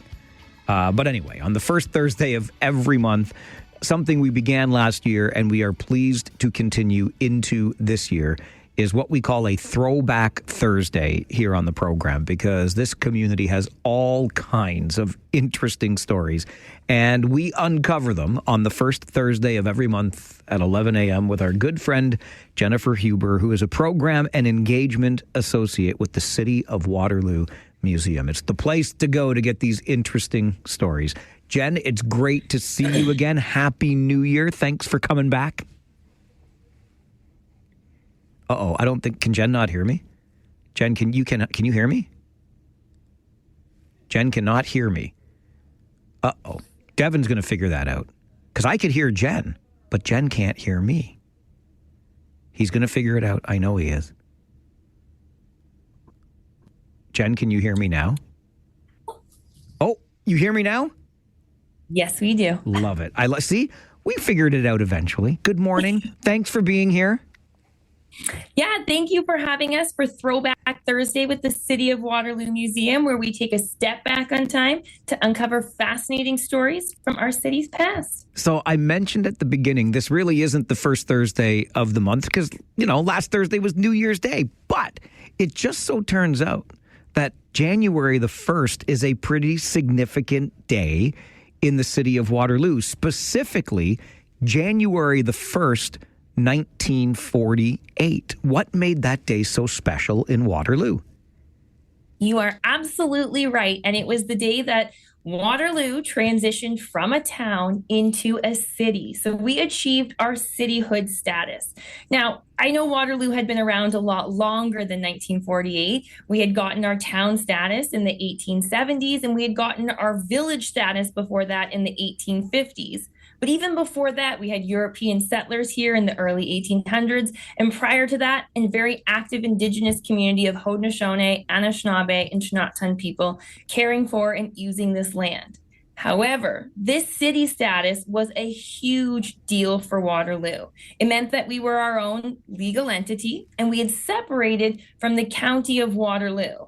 But it wasn't just an easy, simple overnight process. It's funny you talk about the county of Waterloo because I wasn't born in 1948, but I'm old enough, Jen, that when I was a kid, I was in Waterloo County. Like, that's what we were still calling it. Anyway, I'll come back to that at some other time. But I'm curious then about the City of Waterloo in the mid-1940s. What kind of a place was this before it officially was granted that cityhood?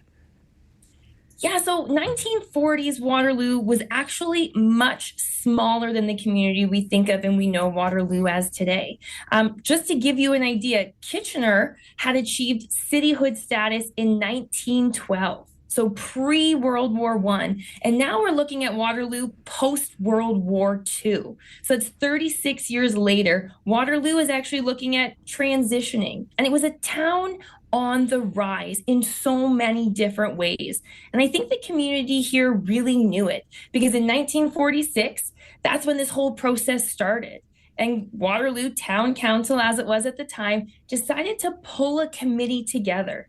Some folks that were going to look into what the process would be like to take us from a town into our city status. So they met with provincial representatives in Queen's Park. They questioned people in municipal affairs. They were asking all the right questions about how to take this town that was growing in so many ways to the next level. Now, there weren't a ton of rules around this at the time, but the one rule was that you had to have a population of 15,000 people. And in 1940s, Waterloo still fell a little bit short. So it was a bit of a tough conversation and a little bit of a sell to make this come together. It would have to be, because that's a pretty significant difference from 10 to 15,000, right? 50% short, so to speak. So what did the leaders at the time, Jen, make them believe that cityhood was actually possible for Waterloo? Yeah, it really came down to two main factors. One, Waterloo was already starting to experience a population growth rate that was quite rapid. And they had an outstanding position on the world stage in insurance, manufacturing, and finance at that time.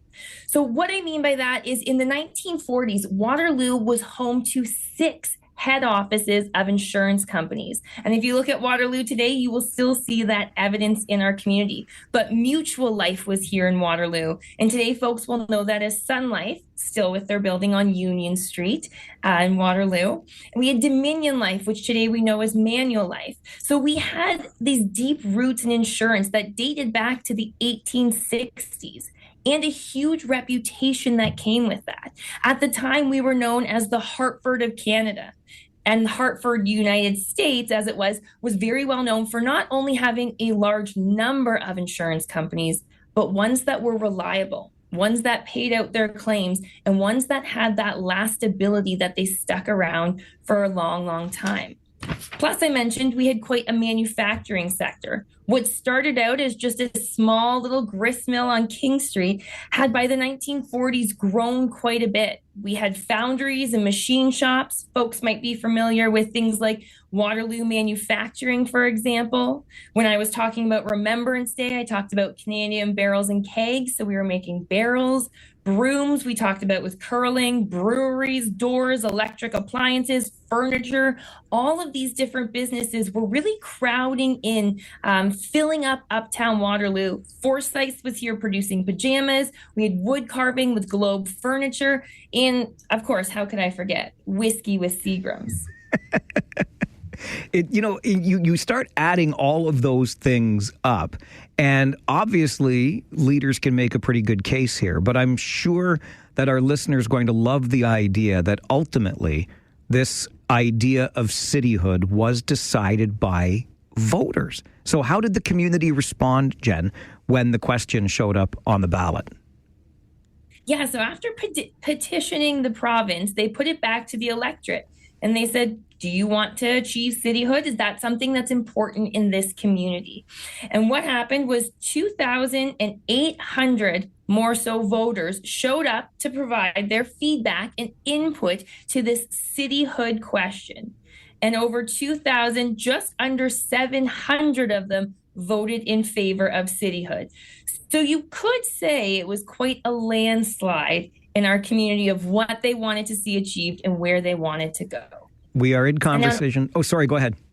Nope, go right ahead. I was just going to remind folks that you are Jennifer Huber, Program and Engagement Associate with the City of Waterloo Museum. It is a Throwback Thursday here on the program as we celebrate Waterloo's cityhood. January the 1st, 1948, and an overwhelming majority of people responding to this ballot question saying, yes, we want to be a city, not just a little town anymore. So how does a city celebrate such a milestone? And what do we know from the years following? We continue the conversation with Jennifer Huber from the City of Waterloo Museum on this Throwback Thursday here on the Mike Farwell Show, 570 News Radio and Rogers TV.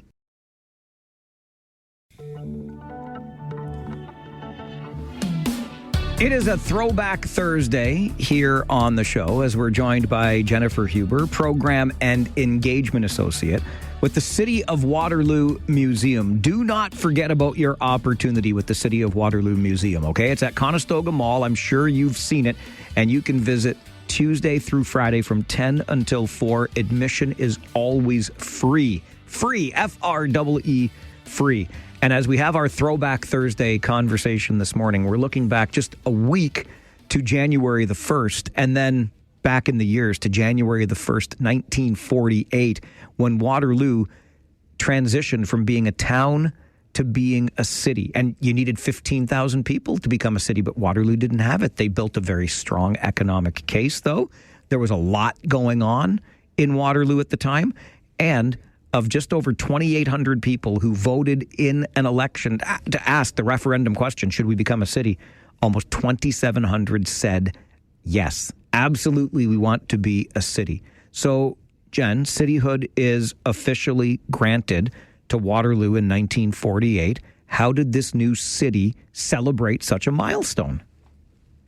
Yes, the community was pretty excited, as you can imagine. On January 2nd, the local newspaper came out with a whole edition about the history of Waterloo and where we had come from. They had taken pictures of Conestoga wagons coming down dirt roads into Waterloo of hand-drawn pictures and positioned them against electric buses coming down a paved King Street at the time. They had many different stories and histories of businesses and companies that had come out of the area. They had talked about the Waterloo Musical Society, which was internationally known at the time, and they had celebrated that that Waterloo had the very first post office in the 1830s, ahead of Kitchener by a few years. So there was lots of different kind of fun little quirky stories that came out of it, but they didn't want to forget where Waterloo had come from, which I thought was kind of neat too. And they still had a whole article about a local blacksmith who was active in the 1940s off of Herb Street, still shoeing horses in his blacksmith shop there. So there was a whole lot that they were looking at to celebrate in that issue. And I'm sure this wasn't just a few days that they celebrated this. How did they take to make it a year-long cityhood celebration?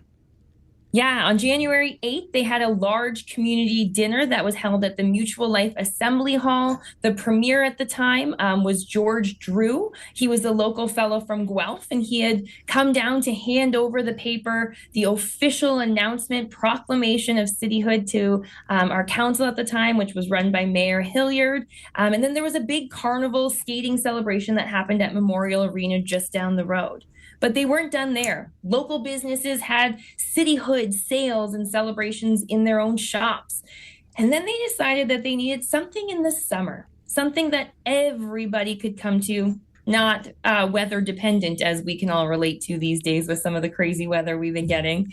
And they settled on this picnic that they were going to have in Waterloo Park.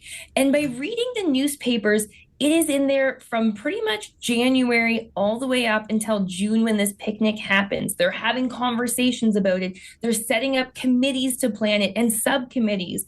They had an advertising committee, a programming committee to plan the day's events, finance committee, refreshment committee, musical entertainment committee, contest committees. Like, I am talking a large, well-oiled machine is what they're putting together. And the program included a track and field day for what then was just the 4 elementary schools that we had here in Waterloo. In the 1940s, there was no high school. All of our high school kids were heading over to Kitchener to KCI, as it is today. And they were bringing these elementary school kids together for this competition, poetry writing. And one of my favorite contests they had was the baby personality contest. The baby personality contest? I love it.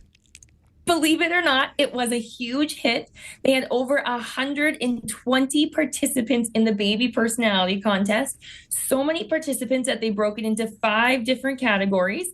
And they had a $50 prize for this baby personality contest. There was musical entertainment provided by the Waterloo Musical Society, led by Professor Thiel, who was just an incredible bandmaster, a rather famous bandmaster at the time.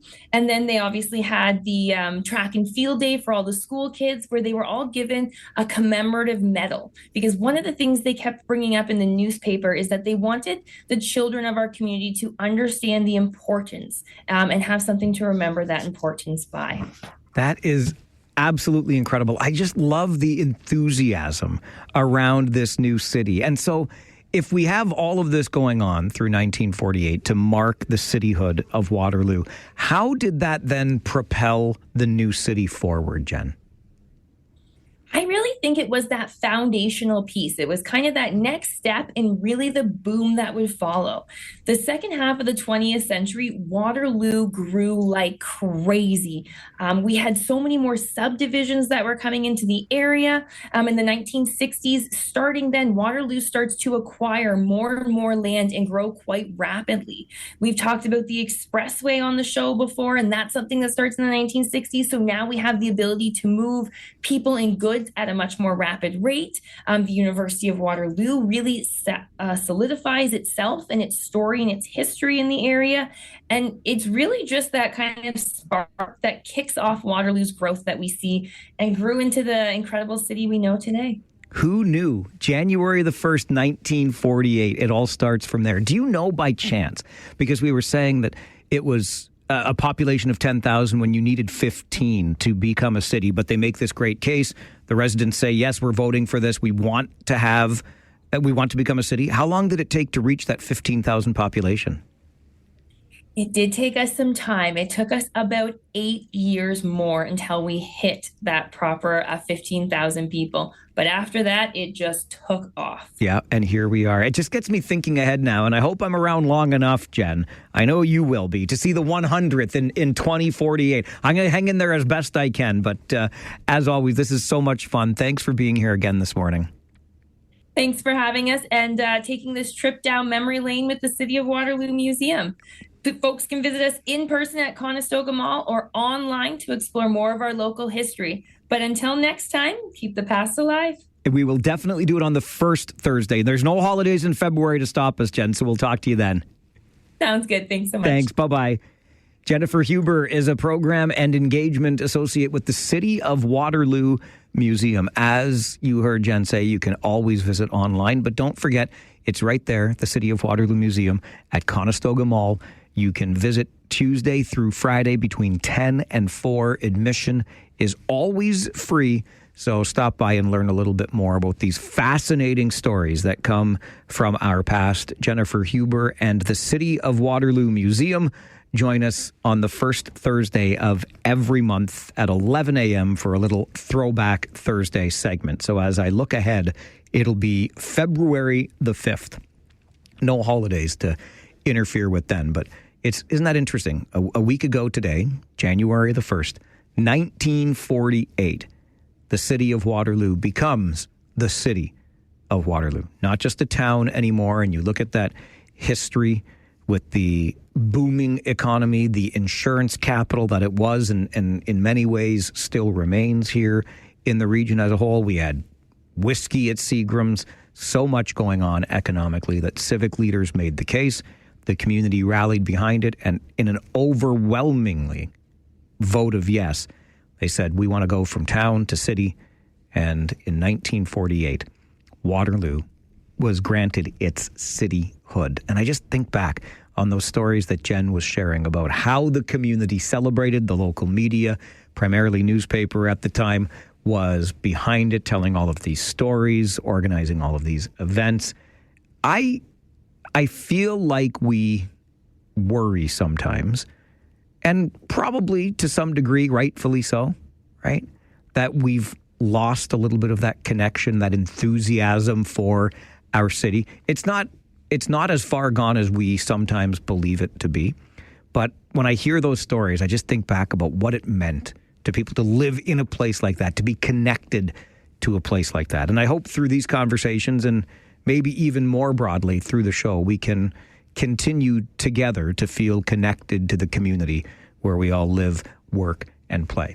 We are coming up on your 11:30 update from the 570 News Center, about 5 minutes away. And after that, something else we have long done on Thursdays is take a break from the heavier stuff, have a little bit of fun together. And here's what I'm curious about today, because I get the feeling that fewer and fewer of us are actually doing this. So I want to know if you made a New Year's resolution.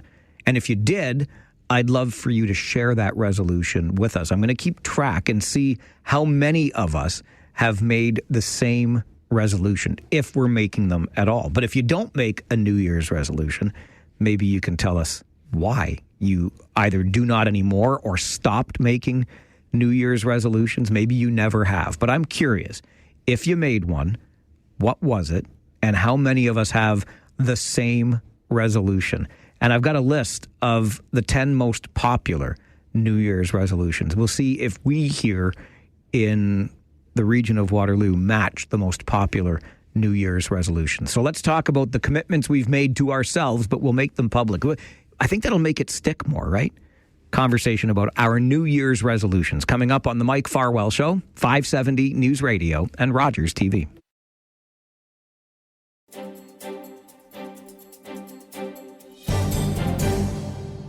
The Mike Farwell Show flips the script, flipping the mic over to you.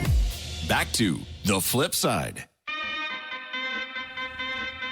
So here we are with our first Flipside opportunity of 2026. We do this every Thursday morning, 11:30. Take a break from some of the heavier stuff, have a little bit of fun on this segment. And it just occurred to me that we are all, I think anyway, I'm about to find out if I'm right, very much alike, right? The new year comes and we have all of those thoughts as December 31st rolls around about what we accomplished, if anything, in the past year. We want to reflect on accomplishments and maybe make commitments to do some things differently or maybe even better. And a week later, exactly 1 week from New Year's Day, how are we doing in that regard? Did we already break a resolution that we made? Have we failed to start the resolution that we committed to doing? I'm just curious about that. I wonder how many of us have made the same or similar resolutions, and I'm curious how many of our resolutions matched the list I found of the 10 most popular. So I'm going to keep track of what we talk about here today. And even if you don't make a New Year's resolution, I think that is something in and of itself. I think fewer and fewer of us are, in fact, making New Year's resolutions. But I'll keep track of the ones that we have made. We'll see if we are on the same page headed into 2026. And we'll see if they match that list, which I will share with you before the end of the segment. But this is open lines to have a dialogue with you. Maybe we'll have a little bit of fun at each other's expense. 519-570-2545. Star 570 and 1-800-570-5715. We'll get right to the phones. Dennis is with us. Good morning, Dennis. Hey, how are you doing? I'm good. How are you?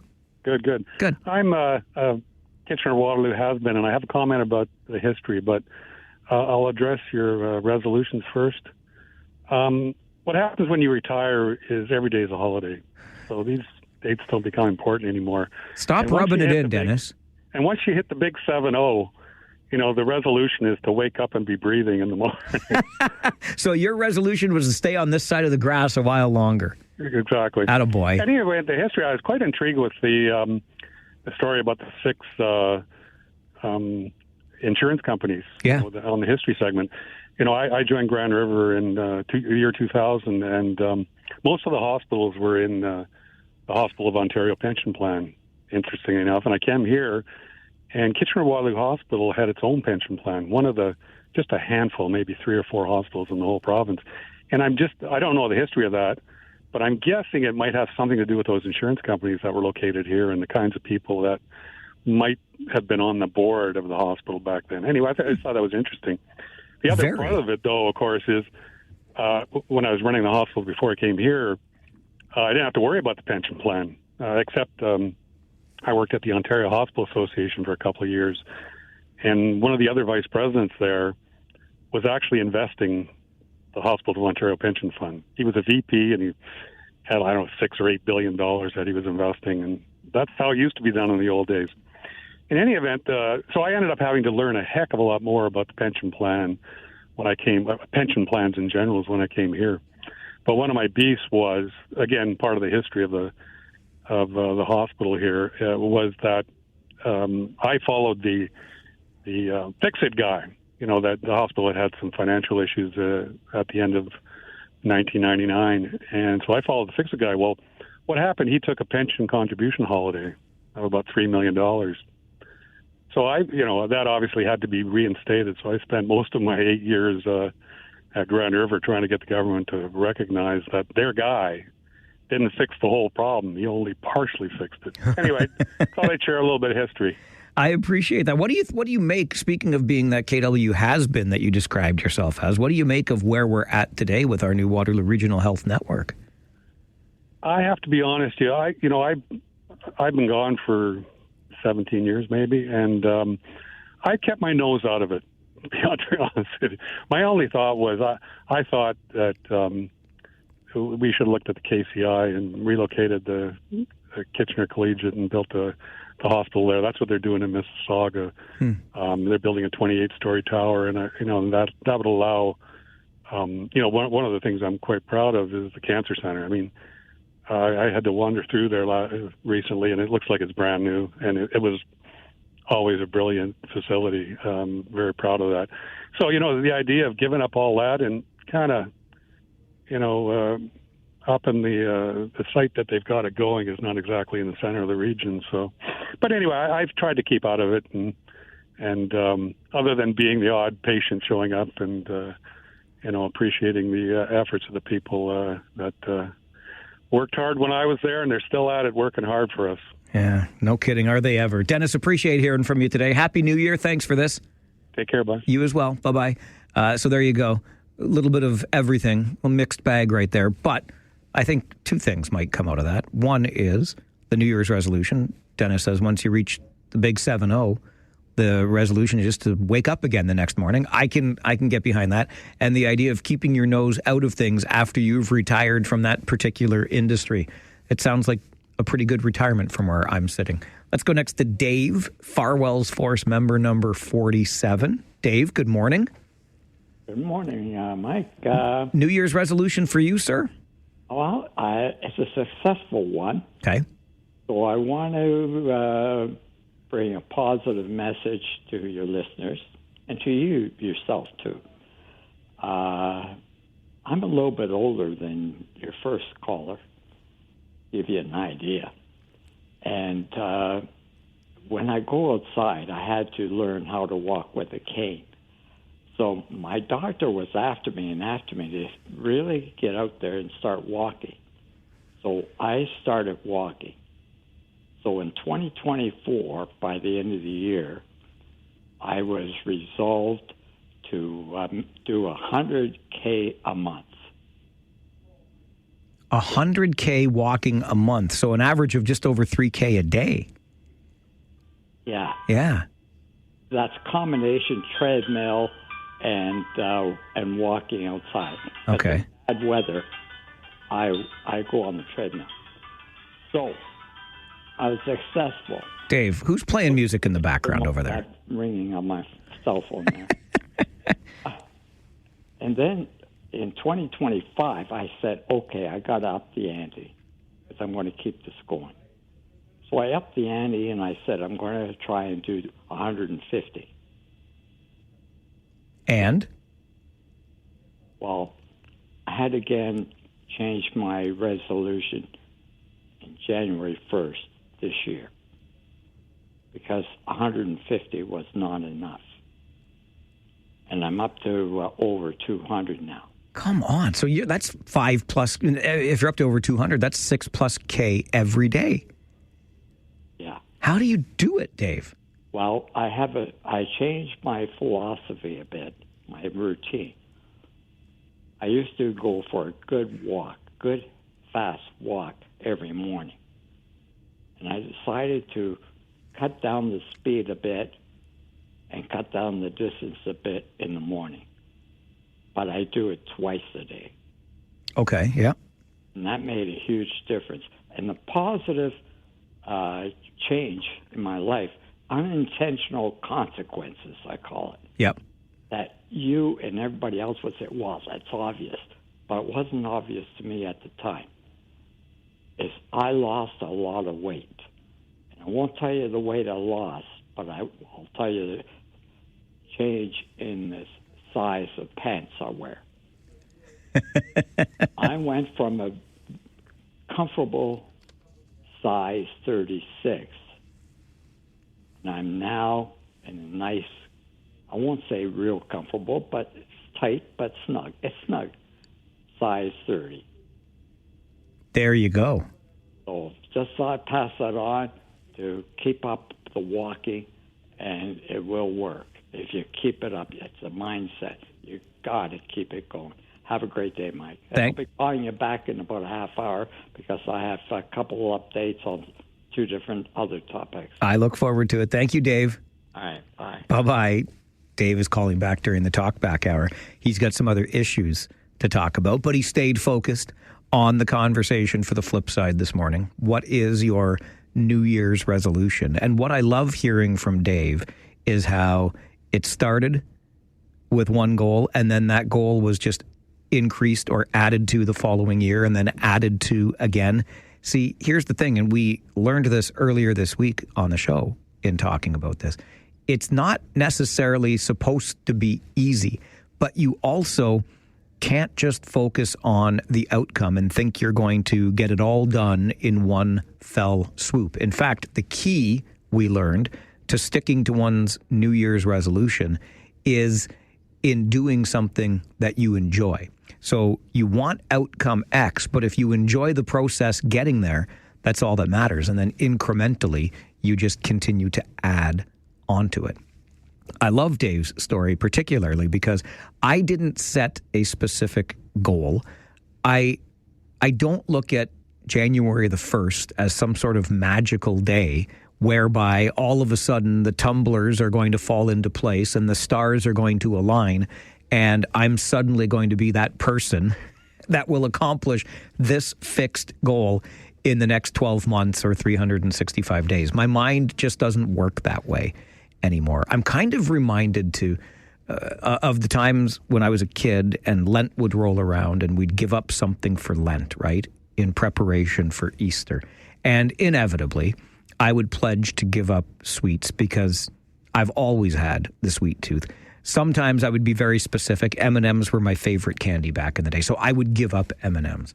And then after a number of years, I learned, I think it was my mom that introduced me to it. I can't remember. But the idea was instead of giving something up and sacrificing, though that was always the way it seemed to be positioned during Lent when I was a kid, but what about doing something like reading a chapter of the Bible or spending some time writing in a journal, that sort of thing. So you would do something for the betterment of your overall well-being, as opposed to sacrificing something, do something. And I think about that when it comes to New Year's resolutions, right?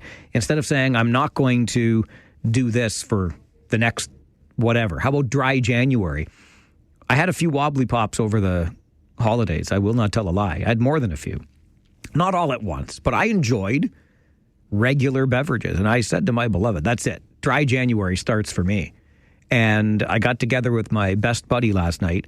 He's traveling the world right now, so we just do video calls together, and we had a beer together. So I already failed that one. But I'm still saying, you know what?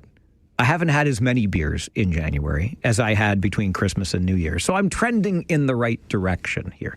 But the sacrifice thing doesn't always work out the best way. Maybe it's the matter of being intentional about doing something good. George, what do you got for us this morning on the flip side? Yes, good morning, Mike. How you keeping? I'm keeping very well. How are you? Good. My New Year's resolution, Mike, is not to go on and on and on. I want to get to my point. I want to make a good argument and then get off the phone. Have a great day, Mike. Thank you, George. George, you're kind of funny because that's what George always does. George has been calling this show for I don't know how long, and he always makes his point very succinctly, very quickly, and he moves on. I don't know if George is throwing some shade at any of our other regulars here, and that's okay. You approach your point making in whichever way you would like. Sometimes I do get a little impatient. You've probably noticed that, but maybe my resolution can be to be more patient. You see, one of the ways I think I can be more patient is if I come to work in a better frame of mind. And I think one of the keys to coming to work in a better frame of mind is getting adequate sleep the night before. And I think I talked to you about this earlier this week already, but that was one of the things that I pledged to do coming into this year, because I read all of the research about how good it is for my health or how bad it is to not get enough sleep. So over and over and over again, I'm reading the research that tells me minimum 7. Go for 7 to 8 hours every night. Drink more water. Those are 2 key things to better well-being overall. So I said, you know what? I just have to make a commitment to myself here. I have to prioritize, because I can tell you over the last year and many, many, many years before that, 7 hours sleep, like forget about it. 5, 6, maybe. And I'm just not at my best. I'm going to be less patient with you. You don't need that. I don't need that. So I said, okay, starting this week as I get back to the routine, 7 hours of sleep every night. But what happened on Sunday? Team Canada was playing, and the game only started at 8:45. You think I was going to bed at 10 o'clock so I could get up at 5? Not a chance. So I was up till 11:30, actually a little after 11:30. There were my 5 and change hours of sleep. Day 1, failed it already, but I'm going to keep aiming in that direction. And wouldn't you know, that is one of the things on the most popular New Year's resolutions. I didn't think it would show up, but indeed, getting more sleep was the 8th most popular New Year's resolution. So I'm a little bit more predictable than I would have thought. And just getting back to what Dave said about all that walking, if there are any of you who manage to get 10,000 steps a day, I would like to meet you, please. Tell me how you do this, because I got a little obsessed long ago. I blame the pandemic when there was nothing else to do but walk, right? I did a lot of walking then, and I do enjoy it. That's the best part.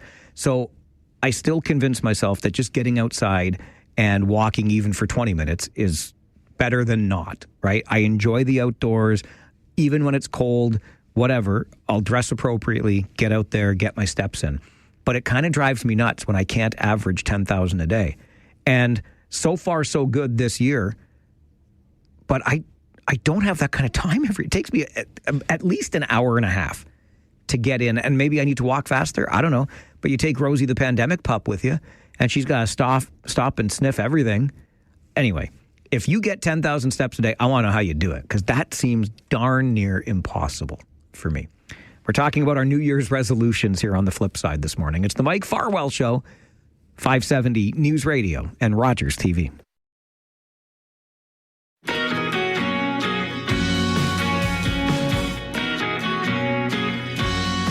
Gary Chalk reminded me earlier this morning during Living Retired that I made the commitment. I even remember posting the video, and somebody made fun of my midsection, which is fine because there's plenty there to make fun of.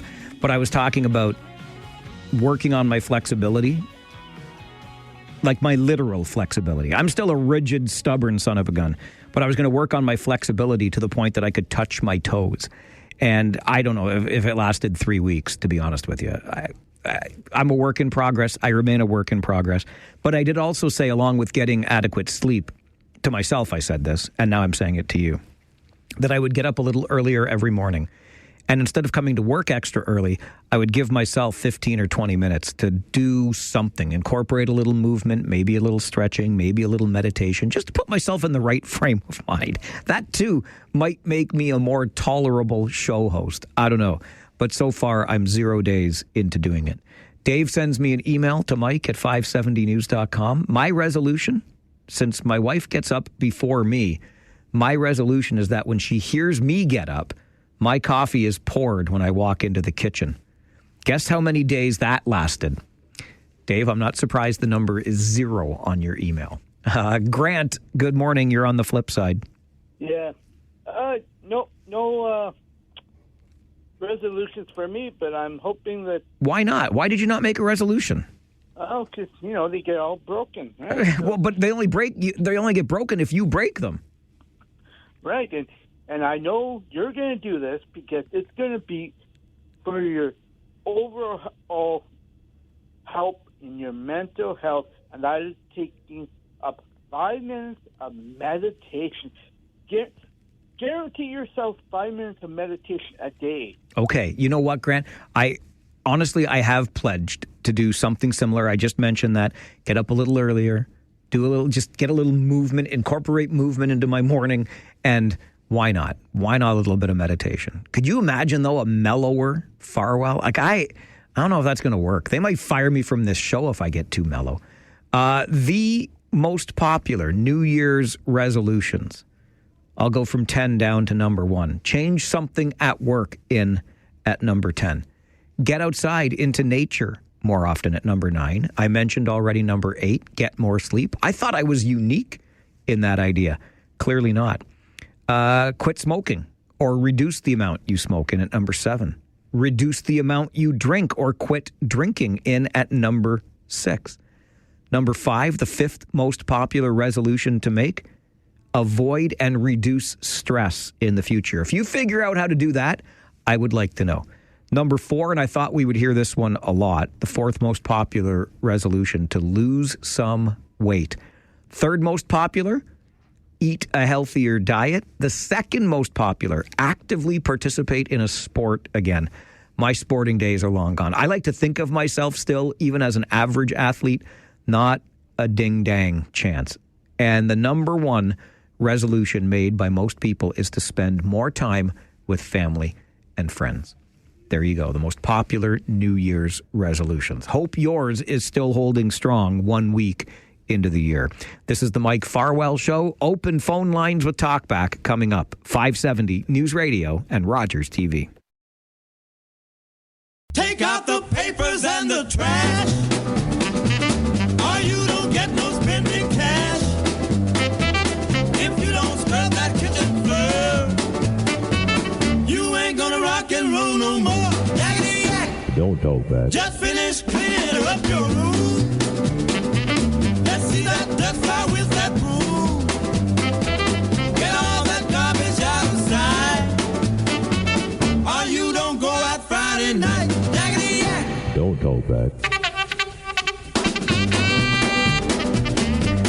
In fact, we encourage the opposite here during this hour, which is to please do talk back to us here on the show. The issues of the day, something we talked about earlier and you didn't get to weigh in on, something else you want to bring to the conversation. By all means, we are all ears. Lots of emails coming in from the New Year's resolution talk that we just had, but I'll get to those individually a little bit later. When it comes to that, though, I'm just thinking on one of the stories from All News Mornings today with Christine Clark and Mark Douglas. And if you were listening, you would have heard about Ozempic and other weight loss drugs that have become, quite frankly, all the rage in the pharmaceutical market. And wouldn't you know, shocker of all shockers, that you are likely to gain the weight back that you lose while taking the drug 4 times faster than if you had lost weight in another way through diet and exercise. In other words, essentially, stay on the drug or put the weight back on.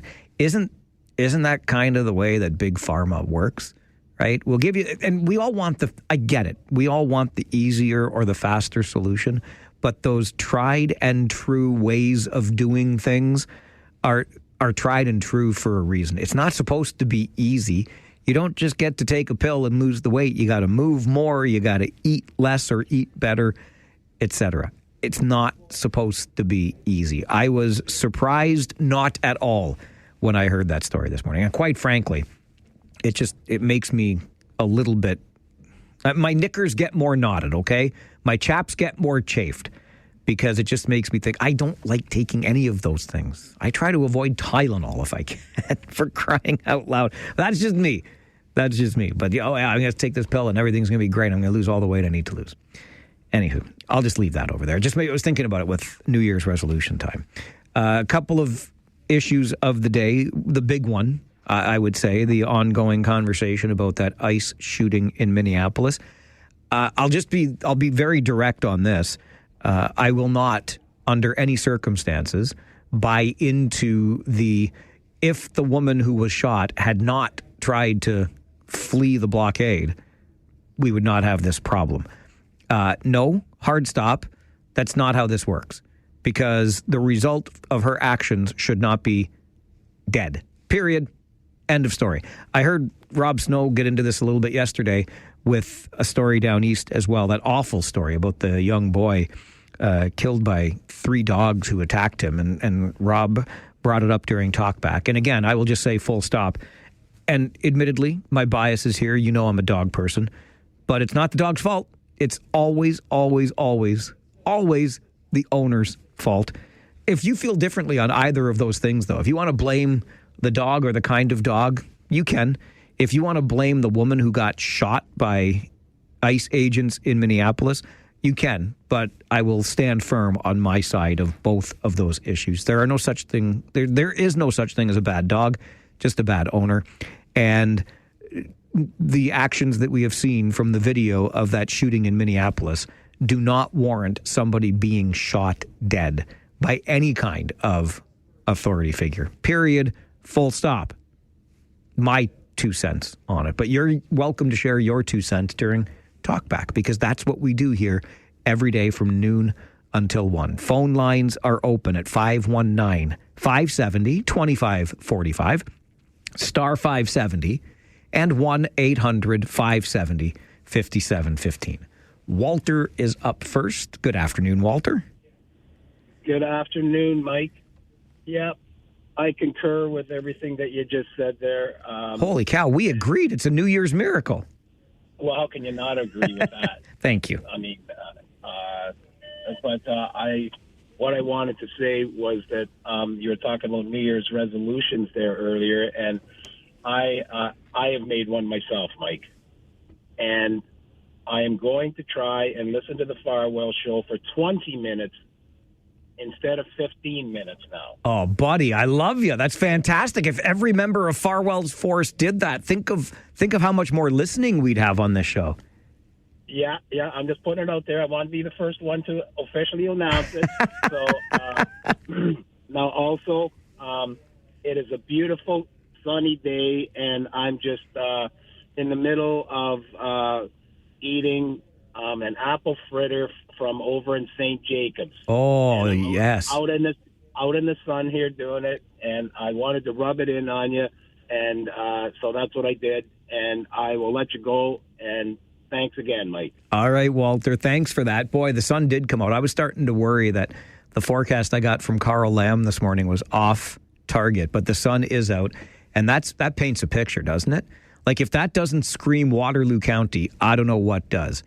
Outside in Jakobstettel, St. Jacobs, eating a fritter on a sunny and mild January afternoon. Take it, baby. I love it. Good for you. And by the way, if you listen to this show for an extra 5 minutes every day, just think of how much smarter you're going to be. Oh, my goodness gracious. You'll never have to go to school again. Dave, you're on Talkback. Good afternoon. Good afternoon, Mike. 2 separate updates, and then I have a big question on your podcast. Okay. So, the first update, like I was out and about this morning, so I didn't quite hear all what you had to say in regards to the water issue, and where you jogged your memory about the big break in Calgary. Yes. And so basically what they've learned about the big break in Calgary is that the water infrastructure was not funded well, and they were not they were ignoring warnings about a deteriorating piece of infrastructure, this water main that eventually broke. Yeah, so I'm aware of the story. Okay. I'm providing you an update which I did not hear. So there was another big break in the same pipe. In Calgary? Right. Okay. Big one. Not as big as the first one, but it was a continuation of that same stretch. Right. 16th Avenue. So I'm just thought that was last week. So I just thought I'd give you an update on that from last week. Very good. And the second update, which you may not be aware because this is this morning, there was supposed to be a spacewalk this morning. And I use the term supposed to be. There was a medical incident, and so now they say it's been postponed, and they haven't provided any further info. So thought in case you or your listeners are interested in that kind of thing, which I am. So anyway, that's the second thing. Now the big question on your OHL podcast. Yes, sir. I assume, but I'm going to say hopefully assume, that early next week, you're going to provide, you and your partner both, are going to provide a good part, if not the whole show, on all the various trades and what it means and what the outcome of it means to you and your partner on both sides of the trades. Absolutely. I'm saying. Yes, we will. All right, thank you, and have a great afternoon. Thanks, Dave. You too. See, this is what I say all the time on Talkback. If it's of interest to you, let's hear about it. You can share. And I had no idea of the spacewalk that was supposed to happen today. I am interested in that stuff, but I guess I just get distracted with things a little bit closer to home. And when Dave talks about a spacewalk being suddenly canceled and or postponed, isn't that going to bring out the conspiracy theorists that don't think we've ever actually been to the moon at all? You remember that? Oh, that was the hoax of the great moon landing, or the great hoax of the moon landing. Anyway, I'll just leave that over there. Thank you, Dave, for being a fan of and listener to the OHL podcast. It's a little pet project of mine that I thoroughly enjoy doing just because I like the league, and my buddy Dan and I get together and talk about the league every week. New episodes come out every Tuesday. We're on every podcast platform. We're on YouTube. Just look up the OHL podcast. You might enjoy it. And yes, absolutely. I mean, I try really hard to keep the episodes under 1 hour. If I did every trade and every detail, there have been so many of them. We've gone on for days, but don't worry. Yes, next Tuesday morning, you get episodes every Tuesday morning. We will definitely take a closer look at the trade deadline. Just to Dave's point on the water issue, I'll say this again, because there are two big issues locally here, too. I mean, we can talk about shootings in Minneapolis, or we can talk about our water woes that are very much that, woes. And as I said earlier, my position on this is that somebody screwed up really badly. And I don't know who that was or how many people were involved in that big screw up, but there's no question that there was a massive mistake made somewhere along the line. I think we deserve a little bit more clarity on how that mistake happened and what steps we're taking to ensure that we're not making the same mistakes moving forward. That's my position there. And so now we're stuck in this situation where pausing development and who knows what's next, the pipeline. But I think we deserve greater clarity on what went wrong here and what steps are being taken to ensure that we don't have a similar mistake or mistakes made in the future. The other big story coming out locally was, of course, that special meeting of regional council last night that just got out of hand, in my opinion. I'm all for passion. You know that about me. And I know people are very passionate about the large encampment that has for years been at the corner of Weber and Victoria Streets. And there is a very passionate group of people who are fiercely defending the rights of the people living in that encampment. And we always must remember, yes, they are people. They have agency. They have rights just like you and I. We've got a problem, though. It's a very visible sign of a problem. And I think that some folks who attended that meeting of regional council last night got a little carried away, including or especially Adrian Hastings Fuhrer, who sounded like this at the meeting last night. We don't need the bylaws amended. That's wasting all our time. I've got to go home and eat. I'm missing pickleball for this. Doug Craig is falling asleep. Madam Chair, Adrian, I'm not falling asleep, please. Fair. No, Sorry, I'm I tired retract of that this. statement. Anyway, bottom line, we don't need to amend People are ridiculing anything. council on a continual basis. We're here to listen and to try to do the very best we can. Right, and Abe you had need very to good act your points. age. Act your age. Councillors feeling the heat, and I understand that. I'll say again, it shouldn't just be regional council. There are provincial and federal governments that have responsibility here. And if we want to move forward productively, I don't think that's the way to move forward productively. But that's just my take. It's Talkback, where you can give us your take as well. On the Mike Farwell Show, 570 News Radio and Rogers TV. Your opinions continue on Talkback as quickly as I can answer the phones. So right back we go to the phone lines for Phil. Good afternoon, Phil. You're on Talkback. Good afternoon, Sport. Hey, Philip. There are times I can't put my ear to a radio or my iPhone to listen to you. So what I do is I tape your show on television.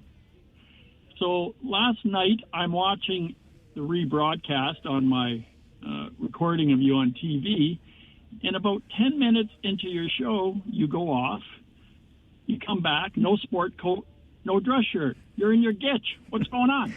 Leave it to you to pick up on that, Phil. What is the matter with you? Have you sought help for your condition? No, you're my help. All right, well, I'm here for you. I thank you very much for the call. And I will just share with you because you asked, and I will always be open and transparent. I get in a little bit of trouble if I make too much of an issue. So I will only say that we are having a little issue keeping the temperature normal in this studio, and it was suffocatingly hot yesterday. I had one option, which was to strip down. I had sweat running down my back. And anyway, I won't go any more into the detail. It was uncomfortably, suffocatingly hot. My only recourse was to disrobe. My apologies for the unprofessional nature of the appearance. I am sitting in the studio today with doors wide open. So if you hear any sound from the hallway, it's because I can't close the door. Because if I close the door, it's like closing the oven door. And I'll just leave it at that. But you asked, I want to be honest and transparent with you. I'm sorry you had to see me in my gitch yesterday. If you were watching on Rogers TV, if you weren't, it was the same old radio show. I might have been fully dressed. I could have been in a tuxedo as far as you knew. George, you're on Talkback. Good afternoon. Yeah, good afternoon. Mike, before I say what I'm going to say, I'm going to agree with you that that woman should not have been shot in Minnesota. You're right on about that.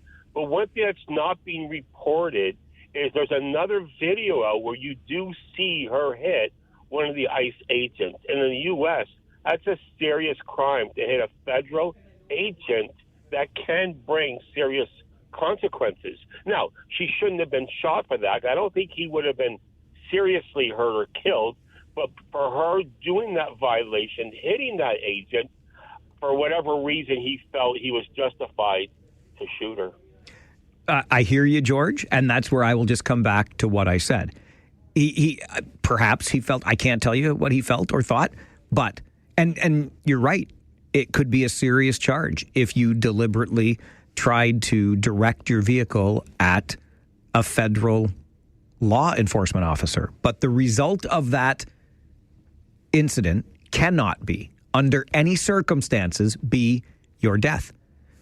Take a license plate, follow up, make the arrest, lay the charges, go to court, punish to the full extent of the law.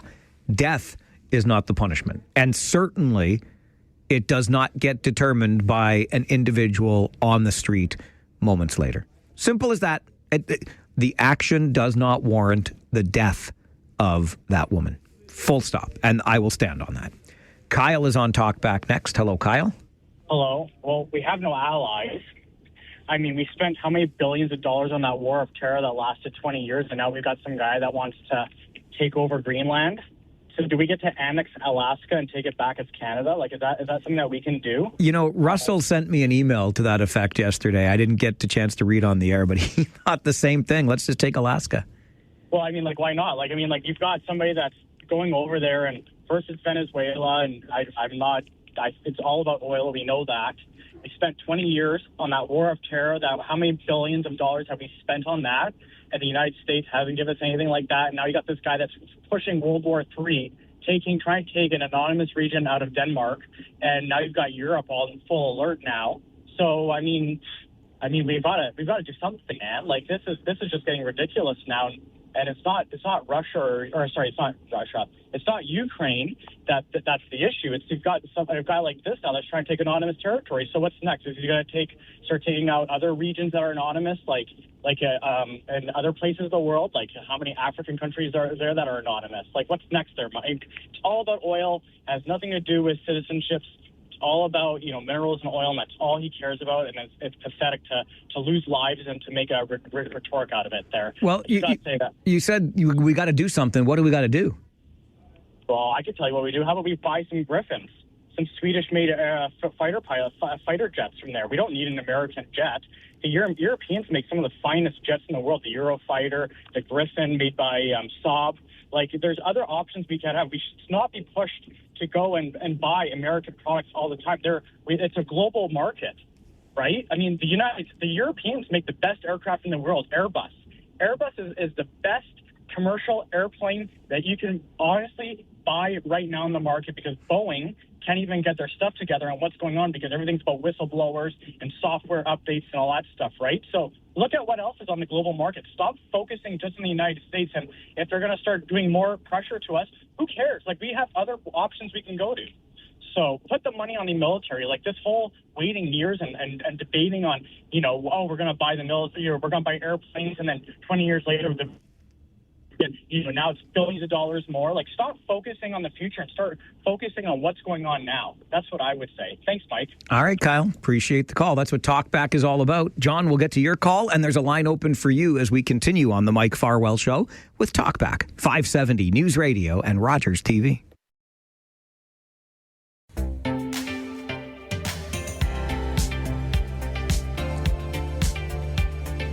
The Talkback Hour is your daily opportunity to tell us how you see it. We open the phone lines to hear your ideas, thoughts on the big stories of the day. 519-570-2545, star 570, and 1-800-570-5715. John, good afternoon. Good afternoon, Michael. How are you doing on this fine day? Well, I'm doing very well, thank you, sir. How are you? Pretty good. I'm going to talk on a couple things here, which everyone will holler at me because they won't like what I'm about to say. But in the situation with the ICE agent and the incident there, as with all stories on the media, I want to wait about a year before I find out what really went on in all the details without, bias on both sides. And then you might be able to make a judgment. But I can tell you a couple things that people should think about. Number one, it is legal in many states to fire on a fleeing felon. I didn't say kill them, I said shoot them.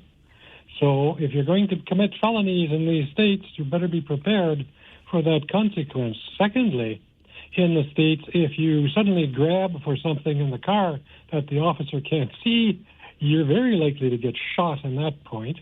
Also, if you attack someone with your car, that's attempted murder, assault with a deadly weapon. And if you try to flee, that's resisting police. I mean, there's an awful lot of law involved here that nobody's counting on. And that should all be taken into account. But everybody's being very, very emotional about this and not looking at those aspects. Well, I just wonder, though, John, about what laws protect the person who is the victim here, right? Innocent until proven guilty and all of that stuff. And I'm a big supporter of police generally, but there is de-escalation training done for a reason, and I didn't see any de-escalation happening here.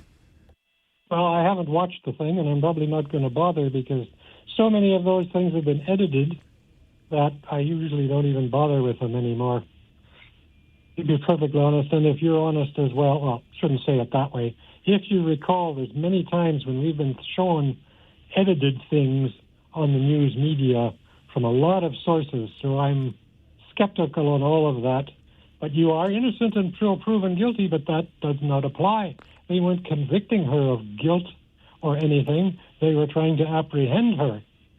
This did not happen because of the situation, and then the officer fired, and there we are. Am I saying, this was the right thing to do? No. I'm just saying, like many situations, this is a very complicated one. And if you're a cop or an officer of ICE or anything, standing there, knowing the atmosphere that's been regarding police officers or any kind of law enforcement for a long time in America, you're going to be on edge. So if she had exercised more due caution, this wouldn't have happened. I'm not blaming her. I'm not saying she isn't a victim. I'm just saying you've got to think of all these things when you're in a very tense situation. Otherwise, tragedies will arise. I think you did just blame her, though, John. You said if she had exercised more due caution. Exactly. And I'm That's not blaming her then. at all. Well, but you just said she needed to exercise more caution. So it's her fault. She should have, obviously, because actions have consequences. They do Mental indeed. Innocence is not the situation. Actions have consequences.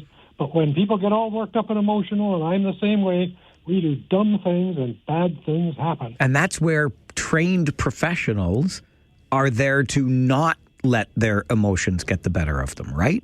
And then I said, yes, but also, remember, we're not seeing the whole story here. I can guarantee you of that. Absolutely not. Okay. So you have to consider the arguments on both sides. It'll take a long investigation, which I hope will happen, and very, very thorough to weed out everything. But, you can't just say, oh, yeah, red, this is black, that's white, da-da-da, in these situations. Particularly with, pardon me, but the news media, there's an awful lot of bias and monkey shine that goes on in that these days. So, yeah, I agree with you. She did not deserve to die, but did she deserve to be shot? I don't know. There's a lot more to this than meets the eye. See, I'm just not comfortable with that, John. I'm really not. In the modern day, in North America, I'm not comfortable with the idea that even in this instance, somebody should have been shot by law enforcement. I'm just not comfortable with that. No, I didn't say it was justified. I did say it could have been legal. Big difference. Right, but even if it is, I'm just saying I'm not comfortable then with the legality of that, if indeed that's what it was, legal. I'm just not comfortable with that at all. You're not comfortable with the morality of it, and there I agree with you. Okay. But, again, it's a wild situation. If you've ever been in an incredibly dangerous situation, your brain shuts off, your instincts take over, and bad things can happen real fast.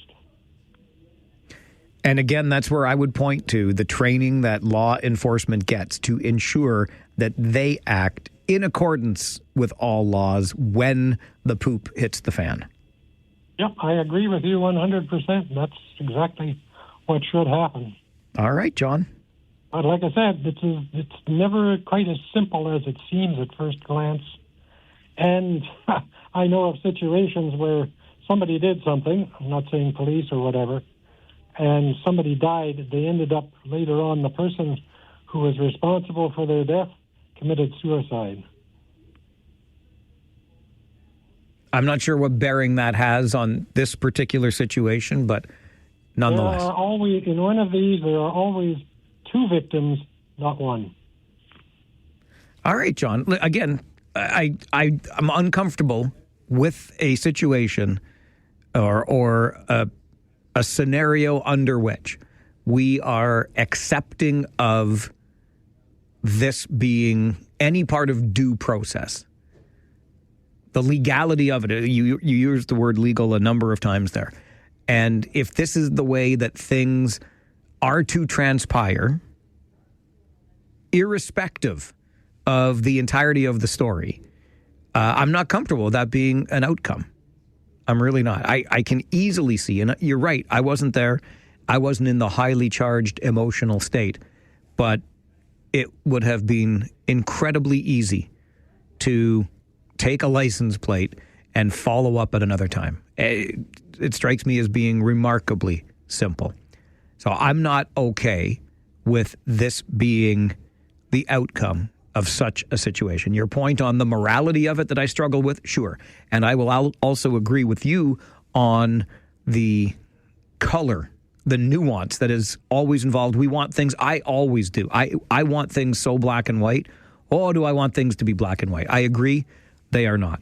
But I don't think there's nuance enough in this world for me to be okay with the outcome that occurred there. Preston Paul is next with us on Talkback. Good afternoon, Paul. Good afternoon, Mike.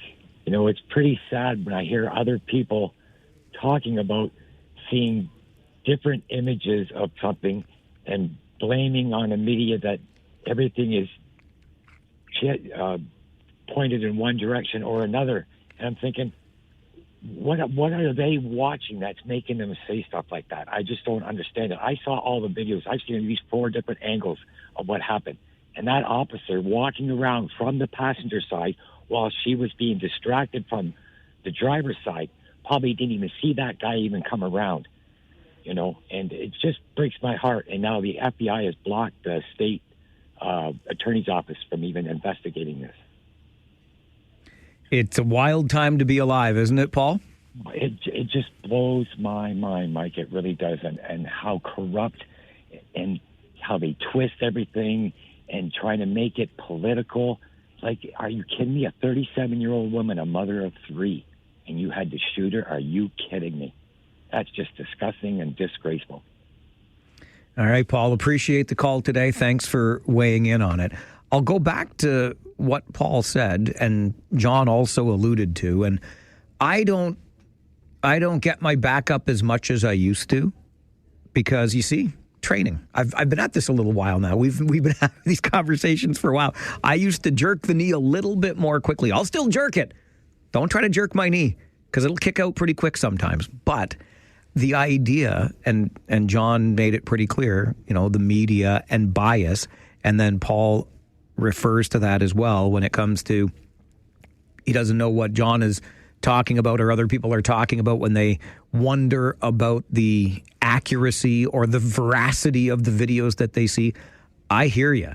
Like, and I wear a lot of that personally because I've been in this business for a long time and I love it passionately. I really do.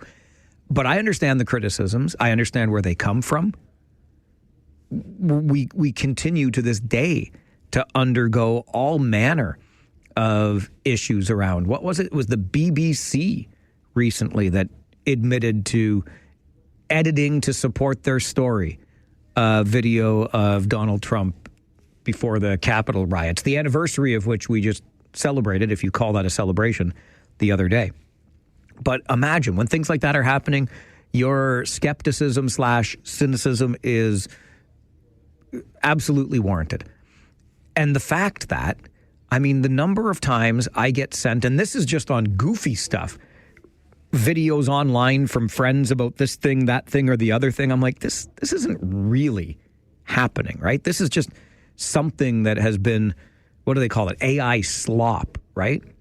But I understand why people look at things and wonder if what they're looking at is the reality of what happened. It's a tough one. So I understand all of it. And I don't jerk my knee as quickly as I used to when you talk about the media as a whole. But I will assure you of this. I'll say again how much I love this industry and the people that work in it and have the best of intentions to tell you, to share with you the most information by telling you the very best stories. And my promise to you is that you're always going to get the straight goods from me right here every day. I'll tell you how I feel, and I'll tell you honestly how I feel. We're not going to make stories up, right? And I can understand why you have concerns, but hopefully we can keep it between the lines here on the show. As Talkback continues, it's the Mike Farwell Show, 570 News Radio and Rogers TV. Lots to talk about during our Talkback Hour today. It feels like the hour is not enough, but we'll get through as many calls as we can. John is next. Good afternoon, John. Hey, how are you? Good. Hey, I just want to add my 2 cents on that previous caller who was talking about a situation. Well, first of all, he said he didn't see the video, but way into his argument, which kind of didn't make sense. But I've seen the video from a lot of different angles, and she definitely wasn't a felon, as he put it. It's illegal to shoot a felon or something. Irrelevant, because this is it was just a hard-working woman, just dropped off her son and at school and was just like going to work, going to go live her day, and then she was harassed by ICE and shot for what? For trying to get out of the way because she didn't know what was going on.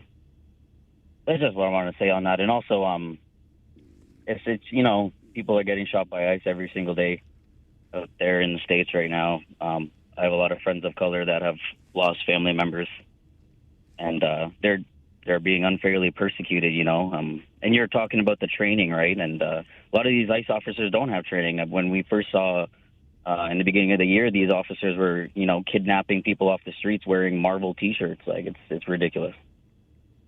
John, I appreciate that perspective. Thank you very much for calling in today. That training is what's supposed to be there, right? Which is why I'll say again, I am not comfortable in a world, it's 2026 for crying out loud. I'm not comfortable in a world where this is a thing. This is an outcome. We're way better than this. Way better than this. Keith, you're on Talkback. Good afternoon. Good afternoon to you, sir. I was absolutely shocked by this TV footage about that poor woman being shot. I was a police officer for a lot of years, and I can tell you that these cowboys down there, as I call them, these ICE cowboys, are nothing but licensed to kill thugs. I watched the video. I watched as many things as I could. I read posts from friends of mine in the police in the U.S., and this is just disgraceful. This woman did not run over anyone. The news this morning, the so-called Trump news, said, well, the poor officer that got run over is in hospital, and that's a crock. If it is, it's a stage. I'm just sick about it. I know that if I ever had to pull my gun, which I did maybe 3 times, I had to write a report just taking it out of the holster. And these guys are walking around. I'd be scared, whatless, if I saw guys in khaki suits with masks, full face masks, coming at me with machine guns. I'd run like hell. And I don't blame this woman at all. And I hope they prosecute this character and stop this kind of action. And I'm sorry I'm ranting, but that's how I feel. Keith, appreciate the call. Don't ever apologize for ranting on this show, okay? That's what we do, and you are full of passion, and you articulate your thoughts very well. And sometimes we need to have the opportunity to rant like that. I mean, I think I've been more ranty. So as far as rants go, you, sir, are on the right side of the line, for sure. Appreciate you weighing in today on Talkback. Rudy is next. Good afternoon, Rudy. Good afternoon, Mike. This fits very, very bad with me. I've seen, like other people said, I've seen many videos. But, he's probably protected right now by the administration that's in there right now. But administrations change, and there is no statute of limitations on murder. And these ICE guys, a lot of them saying, well, we're just doing our job. Well, that's what a lot of guys said in 1945 once the camps were taken over by the Allied forces, and these officers and guards from these the camps from Dachau and Auschwitz were saying the same thing. We're just doing our job. I hear where you're coming from, Rudy, and sometimes you would hope, you would wish for sure that morality finds its way into all of this. I'm remembering years ago on this show, a very similar conversation. And I forget the details of the case, but the result was man fleeing police. I think it was like a fast food restaurant robbery. It certainly wasn't any great crime like a shooting spree or any such thing.